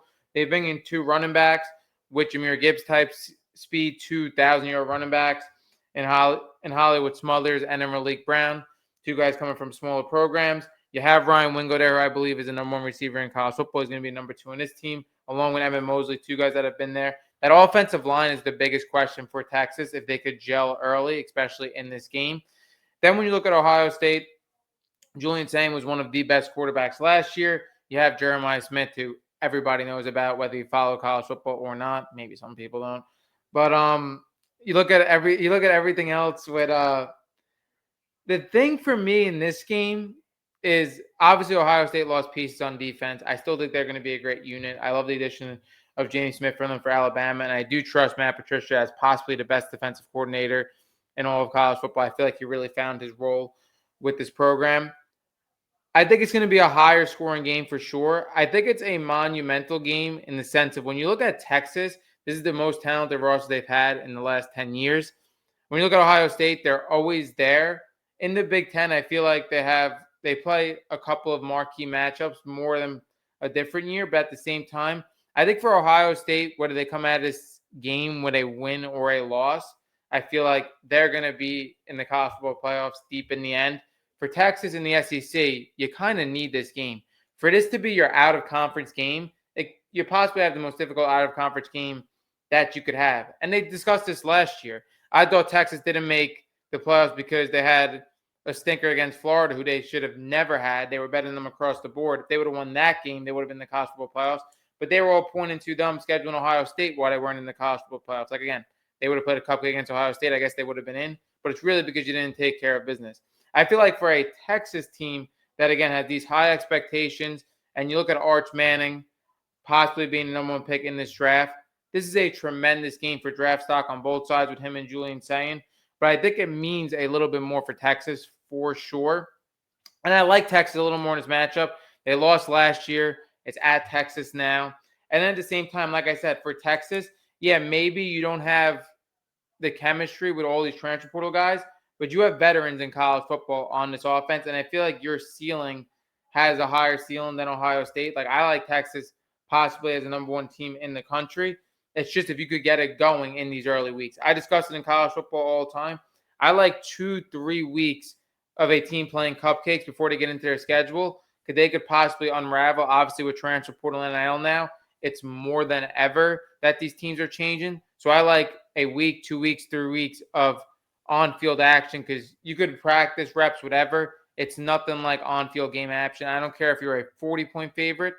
You need that on-field stuff. It helps so much more. And this is a game we saw last year with teams with early losses that had big expectations, like a Penn State, like a Clemson. These teams unraveled because of these early losses.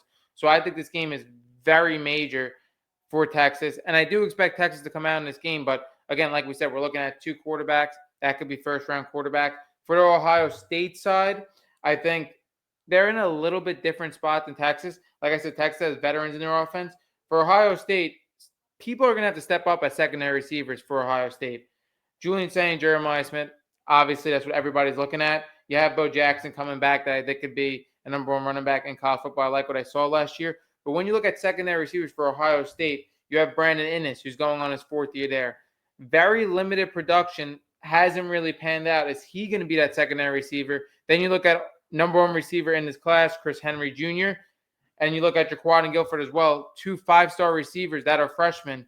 I think they're going to be huge impact players for Ohio State. But for the ask them to have a huge game in their second game of college football against arguably the best team they're going to face all season, that's tough to me. That's why I like Texas a little more. Like I said, they may not have the chemistry on field, but they have veterans in college football. For these secondary options, whether it's Chris Henry Jr., Jaquan and Guilford, or if it's Brandon Inniss, who, again, I'm not 100% sold on, that he could have a last year like an Emeka Buka or a Cardinal Tate alongside Jeremiah Smith, I like Texas a little more in this game. I think Texas is going to get their lick back, but I hope it's a game that's much better than last year's. Yeah, no, I mean, for obviously you're the bigger college football fan than I am, but obviously I was tuned in because it's Arch Manning. He's going up against Ohio State, the defending champs. I mean, this is going to be a heck of a matchup, and it was anything but that. Low scoring. Arch Manning struggled, and all we heard after that game was just, "Oh, Arch Manning, he's not it." I mean, the overreactions were just crazy. But that you play an NFL coordinator at the national championship's house as yeah, your first yep. game as the true starter of that team. Exactly. It's just like guys, like just pump the brakes a little bit. But that's just the age that we live in. You're gonna have overreactions. Football is that sport where it's also at the NFL level too, where you're going to get those overreactions from week to week constantly. And you touched upon it. Played better towards the end of the season. Now he's going to get he's going to try to get his revenge against Ohio State when they play once again. And now this time they have to go to Texas, so it's definitely going to be a different kind of game. It's a game that we're all going to be locked into, and it's a big year for both quarterbacks because most likely they're both going to go on to the NFL draft, and obviously we'll break that all down when we eventually get to that point, where they're going to end up going, who they're going to, what team they're going to end up with. So, there's a lot going into that matchup. And obviously, when it comes to college football, the weight of these games are very important because of obviously the college football playoff. And, Ohio State obviously made it last year and, got knocked off. But, we'll see if they could try to get back there. And Texas obviously getting back there, trying to get back there as well. So obviously for me, the two biggest things is, again, what the quarterbacks are going to do, this season, because, they're going to be, up there on people's draft boards and for the teams in the NFL that are going to need quarterbacks, those are the two names. And obviously particularly Arch Manning because of, not just, the prospect, but also just the name that is attached to him as well, because there's going to be some pressure on him to kind of deliver this season, and then when eventually he goes to the NFL, most likely after this year, how is he going to do, and is he going to carry on the torch, the mantle of the Manning legacy? Yeah, that's going to be interesting. And obviously, there's so much talent across the board in this game. Again, Jeremiah Smith, he could be the number one pick possibly if a team that has a quarterback takes him. Like, again, if you see a team that drafted a quarterback recently, like maybe if it's like a Tennessee or it's a Raiders or something, if they get number one pick, he could definitely be the top guy. A lot of people think he's the best receiver prospect ever, which, again, I don't like to overreact, but it's very hard to argue. And then also, again, Cam Coleman will be the second receiver taken most likely in that draft as well. So there's a lot of talent across the board. Definitely will be a great game. Definitely be a game that we hope is going to be a lot better. And who knows, maybe it's a game that we see again in the college football playoffs. Maybe it's not the first time we see that season. Anyway, we're going to get into the next game. In my opinion, this game may be better than that game because of the storyline. We were talking about LSU Ole Miss. Now, when you talk about LSU, I think their transfer portal cycle may be the best transfer portal cycle we've seen in this new age college football era. Like, the amount of money Lane Kiffin was able to spend at LSU was ridiculous. And I think, again, I was so pissed off at Lane Kiffin for leaving Ole Miss and going to LSU.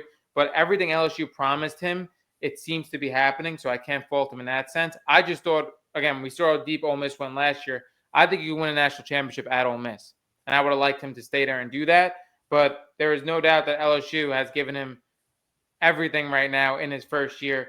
My issue, again, we're talking about an early game. And when you look at LSU and you look at their depth chart, it's all yellow. It's all transfers. So, again, when you look at top tackle in the class in Jordan Seaton, arguably top quarterback in the transfer portal class in Sam Levitt, all their receivers are brand new receivers. Trades Green could be a first-round tight end. He's one of their big impact players staying. They do have some impact players on defense staying. But again, LSU wasn't a great team last year. They have a new coach, all new players.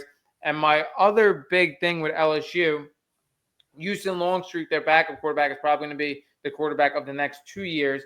But he's the one taking the reps of all the first team because Sam Levitt is injured throughout this. And they expect Sam Levitt to be ready, just about ready for week one.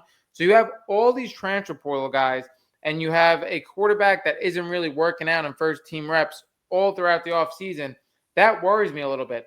Ole Miss is going to be as hungry as ever. I think the biggest thing with this matchup that Lane Kiffin is going back to Ole Miss. If this game was at LSU, I feel like it would have a little bit less juice, but him going back to Ole Miss is going to be crazy. And at the same time, I think the two most talked about things in this college football season is going to be Arch Manning, obviously, and it's going to be Lane Kiffin. So that's going to be crazy. I really like Ole Miss and Pete Golding. I think Pete Golding, for me, I was questionable at first, but I do think what he's done this offseason and where he had this college football playoff team where they could have definitely unraveled, they stepped up to the plate. They didn't play the greatest game against Miami. I felt like Miami was way more dominant in the trenches, but it kind of came to a game where it was back and forth who had the last possession. Carson Beck obviously runs it in. but they have a quarterback right now that you could argue is the best quarterback returning in college football. Maybe not the best NFL prospect, but you look at how he stepped up in major college football playoff games and his ability to be a magician, to run on the outside, everything to make these throws. And like I said, to have the stones, very similar like somebody we were talking about with Caleb Williams, what he did later in the season, similar to that. Like it was big throw after big throw. I know you remember that Georgia game. It was ridiculous. It was like he would run back 30 yards, come up, throw it. It was insane. And then I love Kwan Lacey as well. I think he could be the best running back in the country. Deuce Alexander, I think, is going to step up really big in this offense. They have 2 transfer portal guys to round out this receiver room in Jonte Cook and Darrell Gill Jr., but they're seniors, so I really like that as well. And they do have a lot from this O-line returning. I think Ole Miss just takes this game in the sense of like everybody from Ole Miss is going to be motivated. Not everybody from LSU is going to have that same motivation. Obviously, No, they have no no, connection. no. And then at the same time, it's at Ole Miss. I feel like it's a game they can't lose. Like if they No, lose no, you cannot disappointed. lose that game. But again, I think LSU is probably the team. It's close. I mean, Ole Miss has a ton of talent too. You could argue LSU has more talent, but for me, it's just like it's just a brand new team in an early Yeah. matchup, and you're playing one of the best teams that have everybody returning. I'm interested in this game and the storyline more than even Ohio State, Texas, more than any game this year. I think Lane Kiffin coming back to Ole Miss is going to be like cinema.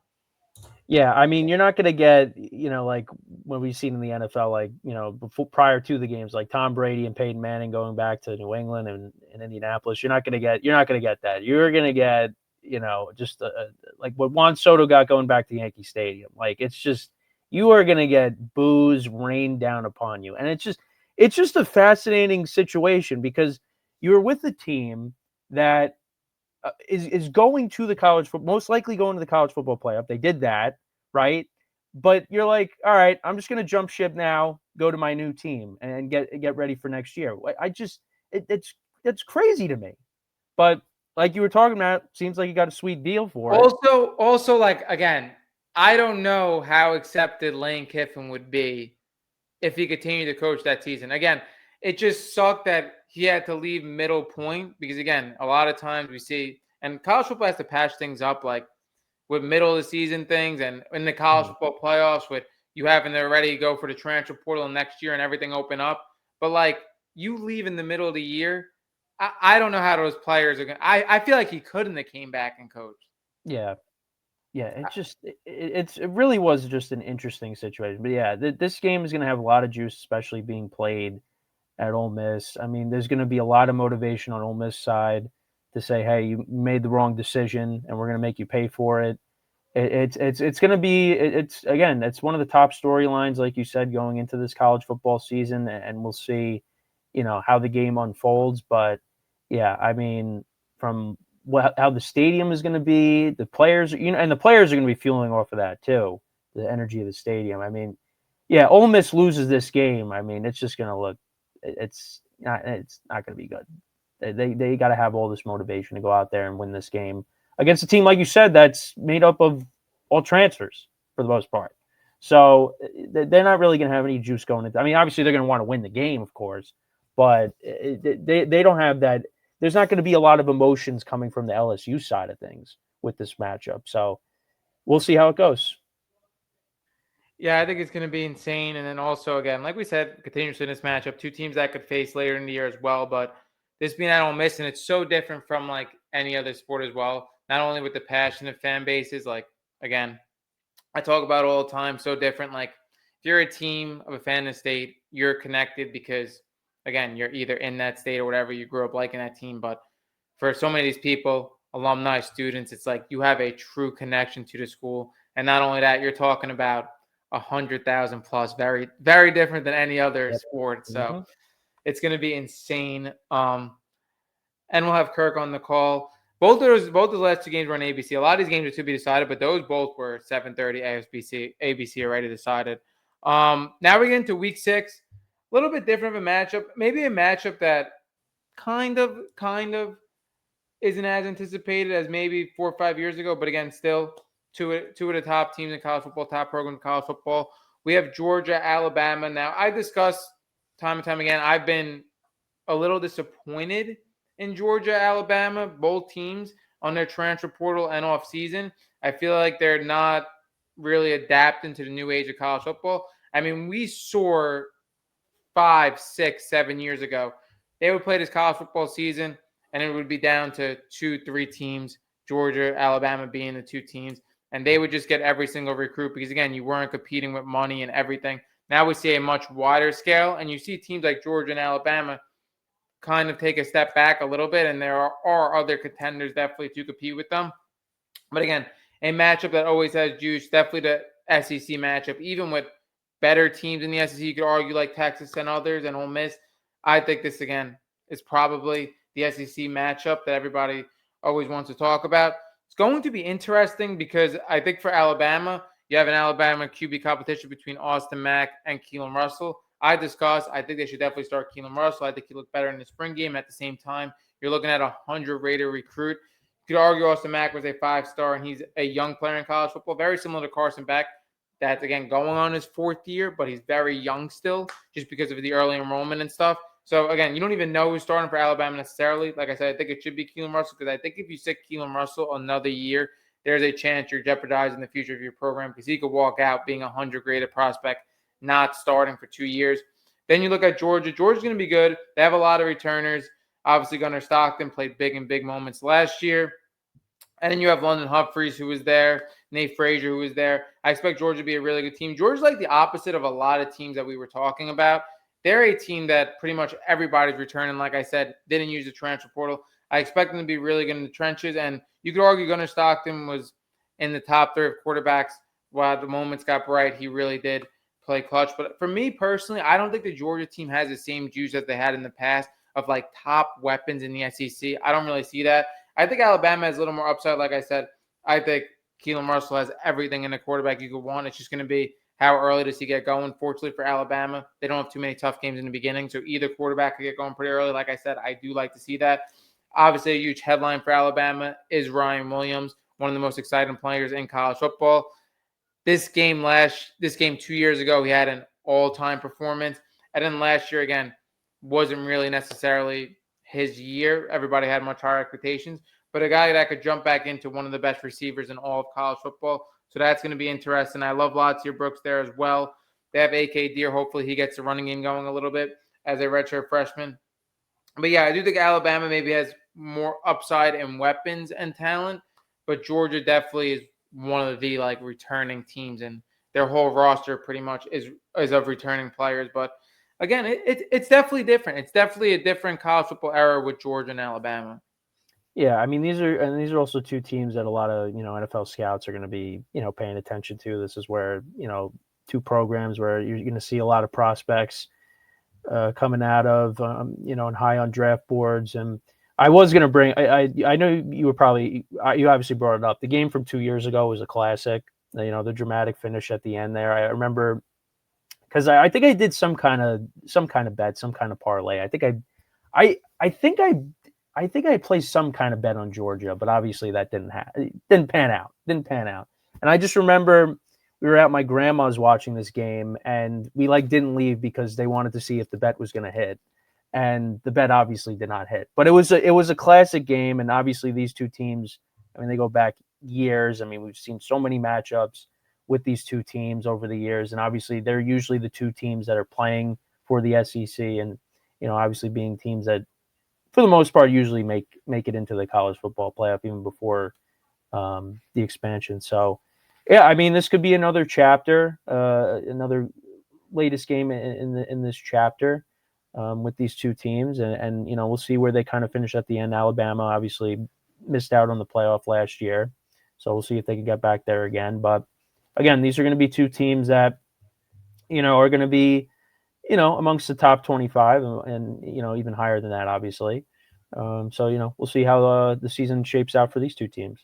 Yeah, at Georgia game, I guess you weren't with me. A lot of people were over. We were watching that game. Shocking. We all had Georgia. They lost. But yeah, that game, it's so crazy. It's like 2 years ago. We were talking. It's like well, because Georgia was right. Wasn't Georgia up in that game?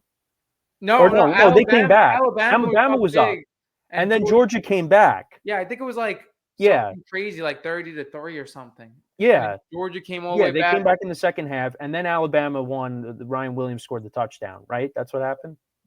Yeah, Yes. but Okay. year and a half ago, it was a Carson Beck Milrow game. Like that's insane.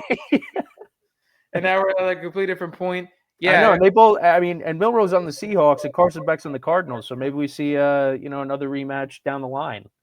that was insane. That like again, and Georgia came all the way back. Then obviously everybody knows Milrow just throws up a prayer to Ryan Williams. He spins around twice, goes in the end zone. That was a ridiculous game. That was definitely an all time game from this matchup. Obviously, to have a ton of great matchups, national championships and stuff. But yeah, that was definitely a great game. But yeah, a matchup just has so much history with it, and we'll see how it goes. Again, part of me thinks with Georgia, with Kirby Smart, I'm not as big of a Kalen DeBoer guy as I once was. I think it's absolutely insane that he got an extension already when I thought he was going to be on the hot seat. When you look at Alabama over the last couple of years, they didn't make a 12-team college football playoffs. Then again, they didn't really protect Ty Simpson in this run game well. They won a college football playoff game last year against Oklahoma.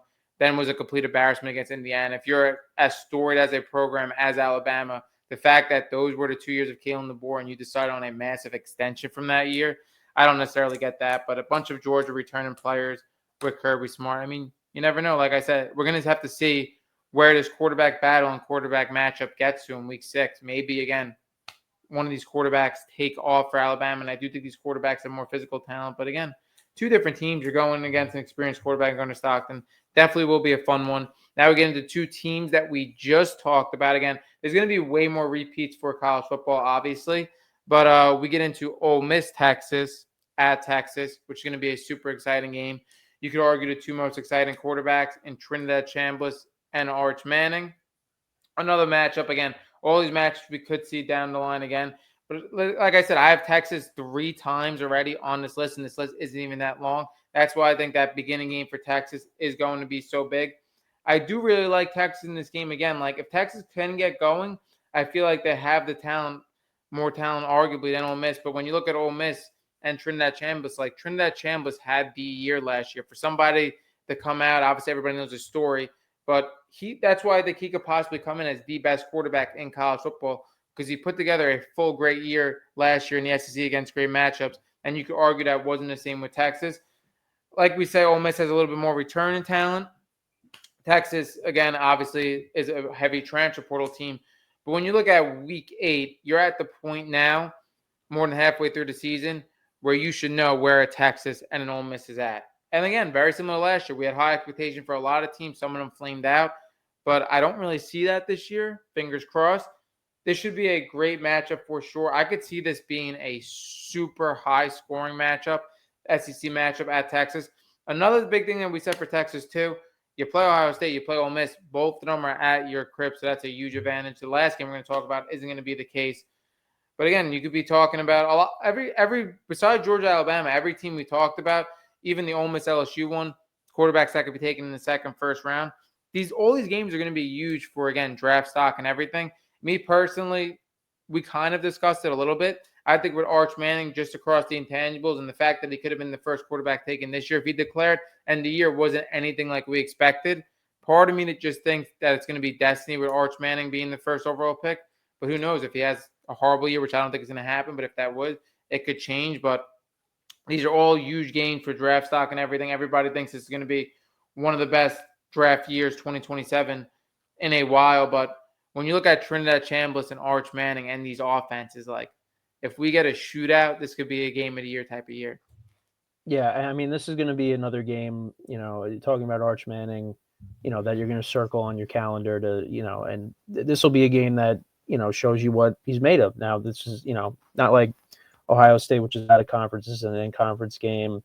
And it's later in the year. It's, could be a game that really decides, where you finish in your conference and, playoff seeding, as we talked about, similar to the NFL as well.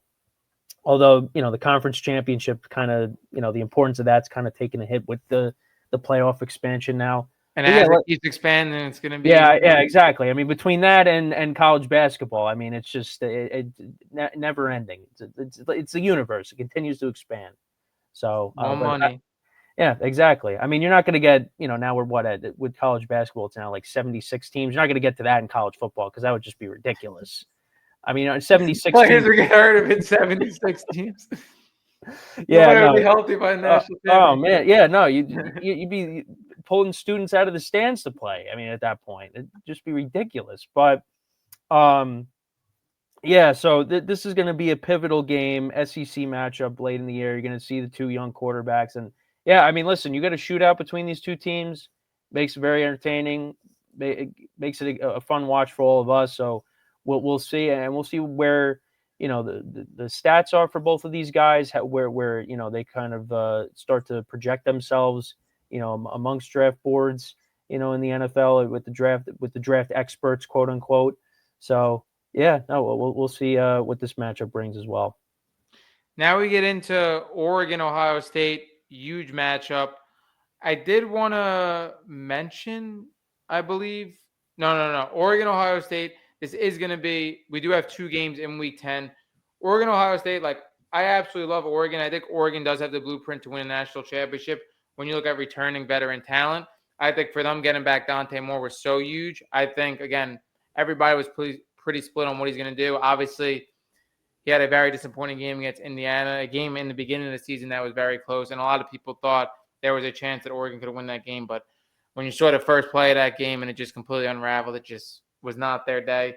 Indiana completely dominated. But you have a quarterback that was supposed to be arguably the number 2 pick in this draft coming back to school. That's a massive win for the school. Obviously, they have a game plan behind him with Dylan Raiola, another huge transfer. He could take over after him, learn behind him. Very similar to what Dylan Gabriel and Dante Moore did. Dante Moore is behind him as a transfer guy, learned behind him. Or it could be Brock Thomas as well. That's gaining momentum. But going over the roster for this year, like I said, I think an experienced quarterback in Dante Moore coming back that could be in the NFL right now as a top 5 pick, massive win. And then when you look at the receivers in this offense and the amount of depth that they have, you look at Jamari Johnson as a tight end that was alongside Kenyon Sadiq that made spectacular plays and has first-round upside. Look at Evan Stewart coming back, a guy that we had so much hope for, was monumental in their one-loss season with Dylan Gabriel. He had got that injury last year. He was supposed to be a top 5 quarterback top 5 receiver when we were going over at this time. He comes back, which is massive. DeCorian Moore, number 1 receiver in the country, coming out a year ago, alongside Malachi Toney, who you could argue is the best receiver in the country. That's arguably their best receiver ad of all time for Oregon, their highest rated recruit. That's huge. Jeremiah McClellan last year, he stepped up big when a lot of guys went down, like DeCorian Moore and other players in this offense. He's going to be a huge guy for them. Then they have Gatlin Bear, who has like Olympic type speed, could be an Olympic athlete. He's going to be there. They have a ton of receiver depth, ton of tight end depth. They have the 2 best freshman running backs in Jordan Davis and De'Aaron Hill from last year. Like I think this offense is just loaded with talent around Dante Moore.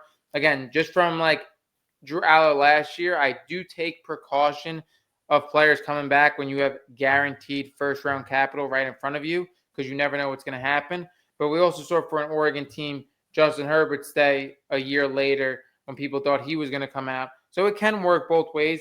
Again, I really do believe if this Oregon team is healthy and Dante Moore is healthy, I do think he's going to be a first round quarterback again. I don't know necessarily if he's going to be the number 2 pick in this loaded class, but he's going to be a first round quarterback again. And this could definitely further his development. And when you look at Dan Lanning, everybody has so much trust and is so high on Dan Lanning. Obviously, hasn't won a national championship this year, but it seems like every single year this Oregon team gets closer and closer and closer. So I really like that as well. And I love what they have on defense. The ad that they made on defense, I thought Coy Parrish was a phenomenal ad. Dylan Diedemann was such a leader at that safety position. And then you bring in Coy Parrish, who could be the best safety in the country this year. They have I feel like their transfers, Iverson Hook brings depth for the receivers as well. But I feel like for their transfers, they added transfer guys here and there, but they were in the right spots and they have enough returners as well. Like I said, I think for depth wise, again, you could argue top heavy for receivers like Jeremiah Smith and Malachi Toney and other receiving cores. But I think a receiving core that has 5, 6 guys and a great tight end and 2 running backs, this offense has the most depth out of anybody in the country. And it comes with, quote unquote, a pro quarterback in Dante Moore. They have the really blueprint to win a national championship with all this. Yeah, I mean, like you said, they've gotten close. They've been making huge strides. I mean, a couple years ago, they won the Big Ten. I mean, Ohio State knocked them off, and they had a very entertaining game, I believe, a couple years ago. Got down to the wire with And then Ohio Will State. Howard slid, yeah. Yeah. It's coming back to me. Yeah, because I think I had the game on towards the end there. But yeah, so yeah, they ran out of time. But then Ohio State got even with them. Well, you The surpassed game was over in that. 5 minutes. Yeah, so and Ohio State obviously propelled themselves to a national championship that year.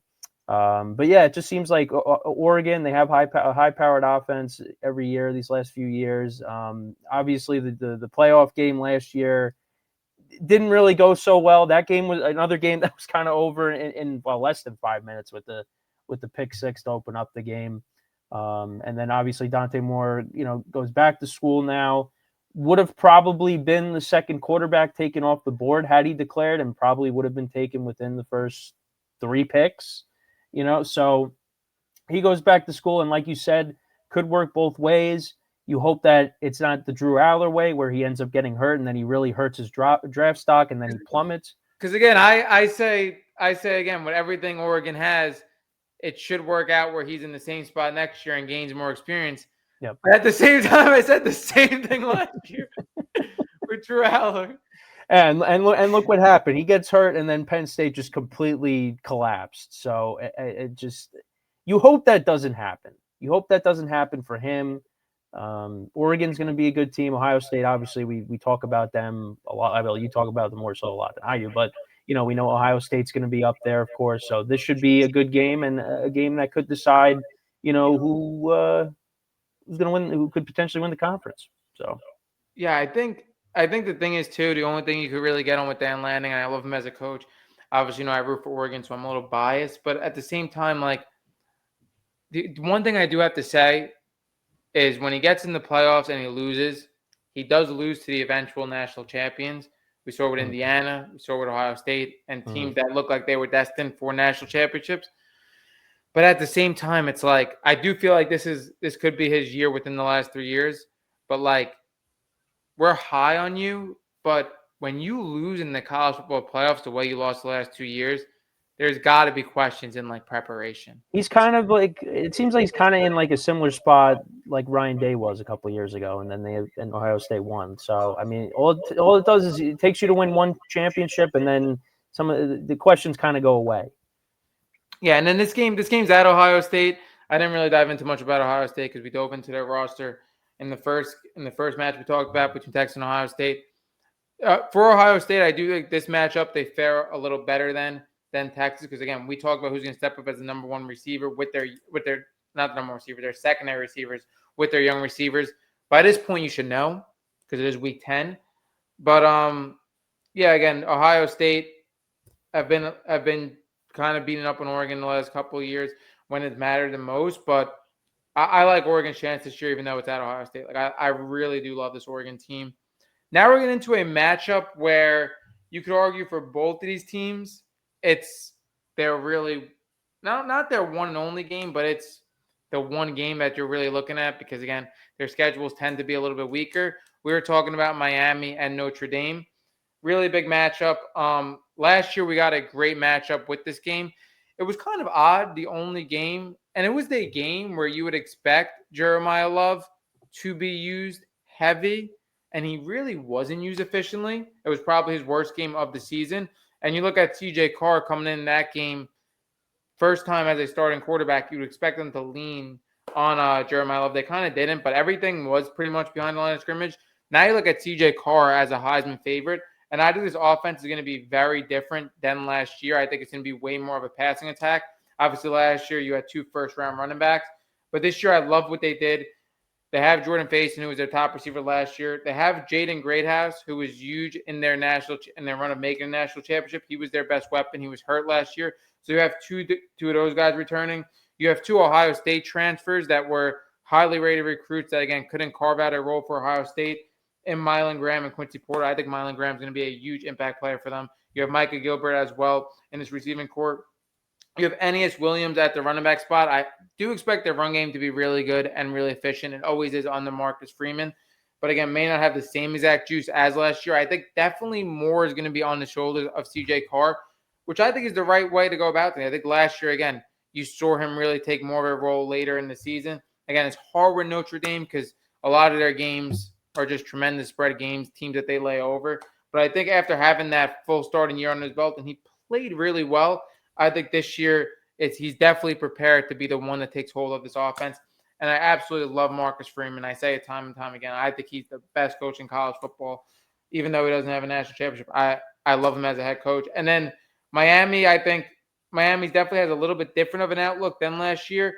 You lose Ruben Bain, you lose Mesidor on the edges, two guys that were first round picks, obviously the Buccaneers and Chargers, but you add Damon Wilson, who was the best edge rusher in the transfer portal class. So again, it isn't two edges, but I do expect this defense to be really good and have that playmaker again on defense that offenses do have to worry about and key in on. My question is with this offense, I absolutely love Darian Mensah, and I think it's crazy to say I think Darian Mensah is going to be a better quarterback for Miami than Carson Beck was last year. And Carson Beck led them to a national championship. But we all know, again, some of it was on the defense, some of it was on the run game. Sometimes he didn't take a hold. Again, has that running in play that takes him to the national championship and a great drive to lead him there. But again, it wasn't like he had the total hold in this offense the whole entire year. I think Darian Mensah was phenomenal for Duke. Obviously, he was in the AC championship. People, again, like to call it a fake AC championship. You bring Mark Fletcher back, which was kind of surprising as a senior. I thought he would go into the NFL draft, but we saw throughout this run he was one of the best running backs in college football, if not the best. Malachi Toney, absolutely ridiculous freshman season. You could argue he was the second or third best receiver in college football. He's an absolute playmaker. I do expect him to be in the running for the Cup Award. I think Cooper Barkate was such a huge add in the transfer portal for them. As soon as Darian Mensah opened up, went to the transfer portal late to Miami. And for Miami, there was huge questions because they were in the national championship, and we knew that they didn't have a quarterback for next year. So they're game planning for national championship, but they got to focus on getting their quarterback as well. And it came late into the window, like the last couple of days of the first window, where they got that Darian Mensah rumor, and they were able to get him. Because for a while, I thought they might not have a quarterback to contend with. They bring him in, and then they bring in Cooper Barkate, his number one receiver at Duke. It got us a 1,000-yard receiver in the ACC. So I think now you have a complete receiving core with him and Toney, two different type receivers. Cooper Barkate, more of like a route technician. Malachi Toney, a little more explosive. They have a couple other receivers in this room, but I do this offense is going to be really good. My issue is I think it's the line, honestly. I think this line has to gel. And by this point, again, you'll know what you have in this offensive line. But this offensive line right now is nowhere where it was last year. Again, you look at Francis Manoa, top 10 pick in the NFL draft. And again, other players on the offensive line being drafted. They are full of like returners, but it's returners that, again, they didn't really get much playing time last year and are going to have to step up. They have Jackson Camwell, who is the best tackle as a freshman coming into this class. But like I don't know, to be depending on a tackle as a freshman coming in to a team of national championship hopes, I'm not necessarily sure. I think Darian Mensah gets the ball out pretty quick. I think he's a great decision maker, and I think he has high upside for this team. It's just if this offensive line for me in the trenches could get to the same spot as it was last year. But his matchup is going to be phenomenal. I think Notre Dame is going to get their lick back because it's going to be in Notre Dame again. And again, I'm a little more confident in Notre Dame in the trenches. But I think Miami, again, has a super high ceiling, could be in the same spot as they were last year. For me, like I said, I just have questions with the O-line. Yeah, I mean, and this matchup is going to be two teams that were the runner-ups for the previous two seasons in the national championship. And you talked about Marcus Freeman. Let me ask you: do you think that at some point he could maybe elevate himself into the NFL, or do you think he's going? I think we have talked about this, but do you think he'll stay in college, or do you think that maybe in the future we could find himself in the NFL potentially? Yeah, we talked about this before, and there has been rumors, and we discussed it's been the last year and a half. I think when he opens up for the most time, he'll be like the top candidate or two. He's a guy that I feel like he has such a great job at Notre Dame, and it's like one of the best jobs you could have, especially with their schedule advantages and everything. He's a guy that could really wait till the absolute right opportunity comes out. Like he's not a guy that's gonna go to the Jets or the Browns if he decides to do this. He could sit back and wait year after year, and then when an eye-popping opportunity comes up, like we saw with Ben Johnson, with a Caleb Williams, you get in that type of quarterback. Like if he's going to do this, he's going to wait for the right opportunity where there's no doubt where he's going to succeed. There isn't too many coaches that don't bite the apple. Like a lot of people like to bite the forbidden fruit and go into the NFL as a college coach that's super successful. Everybody pretty much does it. So I do Yeah. think he is going to eventually, but I think at the same time it maybe will be after Notre Dame possibly wins a national championship. But just based on history, even Saban did it, didn't work out. Like Yeah. everybody does it. I think he might want to Wait bite it at the out a little bit. forbidden fruit and see if he could do it at the highest level. Which again, I Yeah, think and he also could do. he's a very young coach. I mean, he's still like, he's still got plenty of time, if he wants to decide that or not, and obviously continue, to build this program. I did take a look at the box score from last year. You said Jeremiah Love didn't really do too much. Yeah, he only had 10 carries for 33 yards. The leading rusher actually was Jadarian Price, who we talked a little bit about the last couple of shows here. But yeah, like I said, two teams, runner-ups from the last 2 years. Going to be a little bit different, obviously, with the roster changes, and this is going to be a game that's later in the year. The game last year was week one or week 1 or week 0, whatever it was. But either way, Yeah, week so one. yeah, so kind of see where these teams are at later in the year, and can they get themselves back in the postseason, and then try to you know rewrite the past and get back to potentially the national championship and get it done this time. So, going to be interesting. Yeah, and again, like for these schools, again, we saw Notre Dame not make the playoffs last year. I don't think it's going to be the same this year. And again, we see like two lost teams not make the playoffs. It is big. It is big. Any game against the top matchup to win, but for these teams compared to other team schedules, it's again like you can drop this game and it could be totally fine based on the schedule you play. With Miami being at the top of the ACC and Notre Dame being independent. Now we get into our last last two games. Sorry, I both was going to say last three. Jeez. both games come on the same weekend, week 13. This is the weekend where the Friday after Thanksgiving is like a massive weekend. They split the college football slate. We usually have an NFL game. Massive weekend there. The first game comes on that Friday, and then we have the game on the Saturday as well. But the first game on that Friday is Texas A&M. Huge matchup. It's going to be at Texas A&M. I like this Texas A&M team a lot. I think this Texas A&M offense could arguably be the best offense in the country. My thing is, I think the defense is a little suspect.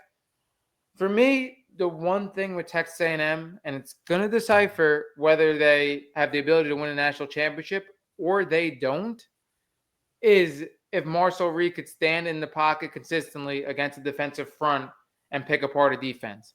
He has drastically improved over the last 2 years, and I love what Texas A&M has done around him. When you look at when he came in for Connor Wegman in his initial year, he was a guy that was throwing the football like 9 times a game. They were just solely using his legs in a college offense. Then you look at last year, they have Casey Concepcion.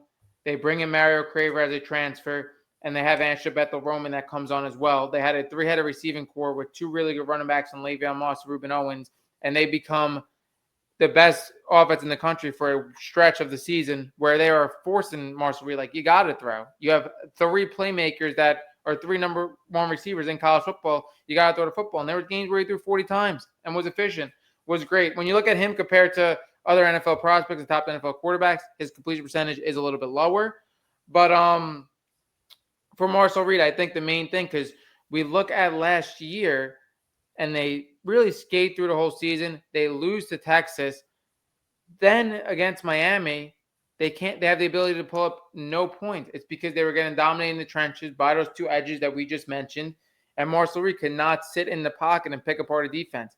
Again, when we see Marcel Reed, he arguably is the best runner of the football in the country, and he has the ability to extend plays, and he sits in the pocket and makes throws. But to do it down after down consistently against the defensive front is something that he's going to have to be able to do. That's going to be the biggest thing for me if this team is a national championship contender or just a team that makes the playoffs. When what they did on offense, I absolutely love it because They lose a Casey Concepcion to the draft, but they still have a three-headed receiving monster because they bring in Isaiah Horton, who's on Alabama and Miami over the last 2 years, second best receiver in the transfer portal. So now you have three wide receiver ones yet again. This receiver is also 6'4" in comparison to their receivers that just barely make 6 foot tall. I absolutely love Mario Craver. I think he has the ability, again, another guy to be fighting for the Bolintikoff Award. I thought he was the best receiver on his team alongside Casey Concepcion. I really thought he was the number one. I think he's a mismatch in the slot. And we talk about Asher Bethel-Roman coming on. I think Ruben Owens was great when Le'Veon Moss was injured, and I think he's going to be a number one running back in college football. But between the three receivers that they have, their running back, and Marcel Reed being a top quarterback in college football, it could be a year for them where they go extremely deep. But like I said, it's just if Marcel Reed is going to be able to continuously improve, and it's not even for this team. Like Marcel Reed is a guy that's going to be an NFL prospect of some sorts. He shows that his ability to pick apart the defense in the pocket. This could be the difference of how an NFL team views him as well. So again, all those questions and concerns are really it for me. But when you look at the receiving core they have with the running back, with having an extremely mobile quarterback, this offense has the ability, like sky's the limit for them. They face Texas. We talk about Texas time and time again. Another huge match for Texas. This time they're going away and possibly the hardest stadium to go into. Hopefully for Texas, there are Texas fans at Texas A&M, so maybe it lightens a little bit, but I don't know. I don't know in Aggieland if that's going to be the case. But yeah, again, I like Texas in this matchup because I think, again, with Arch Manning, I do have less of questions, which is crazy because people have questions with Arch Manning, but I do there's less of questions. He has the ability to make every throw on the field, and I think at this point he should be coming into his own, but could be another shootout game. I love Marcel Reed too. It's just, again, is he able to take this next step? Is like my theme for Texas A&M and him. Yeah, and I was looking at the matchup last year. Arch Manning didn't play particularly well in that game. Texas did win, but Arch didn't really play that well. He was great running the football. Yeah, no. I think he had like 50 yards. He had a rushing touchdown in the game, but in the air he passed under 200 yards. It was 14 to 29, something like that. But that was a home game. Now you're going on the road, like you said. It's going to be, there'll be some Texas fans that get in, but it's going to be a road game. So another big SEC matchup later in the year. We'll see how it goes. Again, talk a lot about the quarterbacks. Going to be another litmus test for both of these guys. With a lot of eyes watching. Both of these guys in this game as we move along late in the college season, NFL season. So it's going to be a big matchup. So we'll see. And then I threw it in there for the last game because you can't have a college football schedule without throwing in Michigan, Ohio State. So I throw it in for Saturday. I do think Ohio State is the much better team in this matchup. I think Ohio State's going to win yet again. I thought last year we talked about it. I thought it was a little bit ridiculous. I know the year before too, national champions, and Michigan didn't have their team and their quarterback. They still were able to win. I thought for them to do that again, I thought it was like insane. I thought it was never going to happen. And I thought, again, when it was like a 6.5 point line, I thought they were going to blow over that. I think Michigan scored like the first touchdown, and like Julian saying through a ball, Jeremiah Smith, they got intercepted, and everybody's like, oh, the same thing's going to happen again. They had no control after that in this game. I do think that was a snow game too, kind of, right? Wasn't it snow? The weather conditions were bad. Yeah. Snowing a little bit. Carnell Tate had a huge catch. Jeremiah Smith had kind of like a controversial catch as well that ended up being a touchdown. But I think for this Michigan team, they are going to be better than last year. I do believe that. I think with Kyle Whittingham, you get a coach that's been coaching college football for 20-plus years and great within the trenches. I think that's huge for them because between their last two coaches, it's been controversy after controversy. Yep. You need a legit coach for this program. I'm not saying obviously Harbaugh isn't, but he brought a lot with him, even though it was a national championship was one of the things he brought. But I like the controversy to die down for this team. Long story short with that. But I think the biggest thing, I think Michigan's going to be a team this year. Maybe they can sneak into the college football playoffs. I do think they're going to be an above-average college football team. Obviously, Bryce Underwood arguably being the highest-paid quarterback in college football, and a lot of people having a lot to say about that. But when you have the Ellisons, who I believe top 2 or 3 richest people in the world, to give him like $10 million was really nothing. Obviously, Dave Portnoy was in that as well. And then I think with their freshman class, they had a really good freshman class with some of the players on their offensive line. Andrew Marsh possibly being a top receiver in the country, and Jordan Marshall being a top running back in the country. I think this freshman class is set up for like a year 3 national championship type of run, not necessarily a year 2. I think there's definitely a lot of stuff to figure out. I think Michigan has always been that team that has continuously had a run first style offense. And I think with a quarterback like Bryce Underwood, who's huge, can make every throw on the field, athletic, I think they are going to have to transform their offense a little bit because it's not going to hit the ceiling if you don't use Bryce Underwood to the best of his capabilities and you're having a run first run game. I think it's time to change it up a little bit. Obviously, that's a little ironic with Kyle Whittingham because he likes to do a lot of the things that Michigan has always done with winning in the trenches, running the football through Utah football. But yeah, I think Michigan's going to be a much better team than last year. I think Bryce Underwood definitely struggled, but again, I think it came down to coaching and the way they used him. I put this game on, like I said, because how could you not have a Michigan-Ohio State Yeah, game as it's one one of the of the biggest top rivalries. games? Yeah. And I think Michigan will have maybe slightly more of a chance because I don't think Ohio State was as great as they were last year. Again, they're going to be a top 3 team, so it's not really saying much. And I think Michigan is a little bit more improved, so who knows? I think if they were going to shock them, it's definitely a better chance than last year. Yeah, I mean, I still think back to the game from a couple years ago because that game I sat down and watched, and I just could not believe the lack thereof offensive performance that Ohio State put on, and then Michigan had to do the planting of the flag, and that just caused a whole brawl at the end of that. I mean, Ohio State obviously won the national championship, but that was just such an ugly game. It left a bad taste in a lot of people's mouths, and it looked like it could have been like a for what was to come for Ohio State, but they just went on and just destroyed people in the playoffs. And then last year, like you said, Michigan took an early lead, and you're thinking, oh, here we go again. But then Ohio State showed that they were the better team, and they eventually won.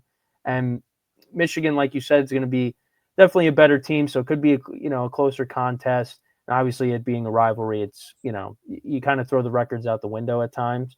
So we'll have to wait all the way till the end of the year for this, but should be a good game. Looking forward to it, and we'll see. If Michigan get themselves back into the playoffs. Yeah. So to sum it up, we have great games coming up this year between college and NFL. A lot of games that we'll be watching together. Hopefully, a lot of games that we'll be making content on together as well. I'm super excited for a lot of these games. We just got this episode under 2 hours and 10 minutes, so credit to us. I'm going to be eating dinner soon, having some cheeseburgers in a little bit, so looking forward to that. Garrett Cole's going to be back, so get ready for that. Us See as how he Yankee does fans tonight. are hyped about that. I mean, it kind of doesn't matter because the offense has put up 1 run in 2 games, so we'll see. But we still got a long way to go before football, though. We got to enjoy the summer first. But yeah, once we get You're to football you're a big season, guy on that. yeah. Well, you can't rush the summer. But once we get to football season, it is going to be a lot of fun. We have this conversation every year. I'm like, oh, wish football's back, and it's like July or whatever, and you're always like, don't rush the summer. No, because time goes too fast, man. I can't deal with it. It's stressing me out. That wraps up. Anything else you got to add on college football, NFL, and these matchups? Or are we good? No, I think we're good. I think we went over the time. You could save it for another episode. We'll save it for another episode. Yeah. All right, guys. Part 2.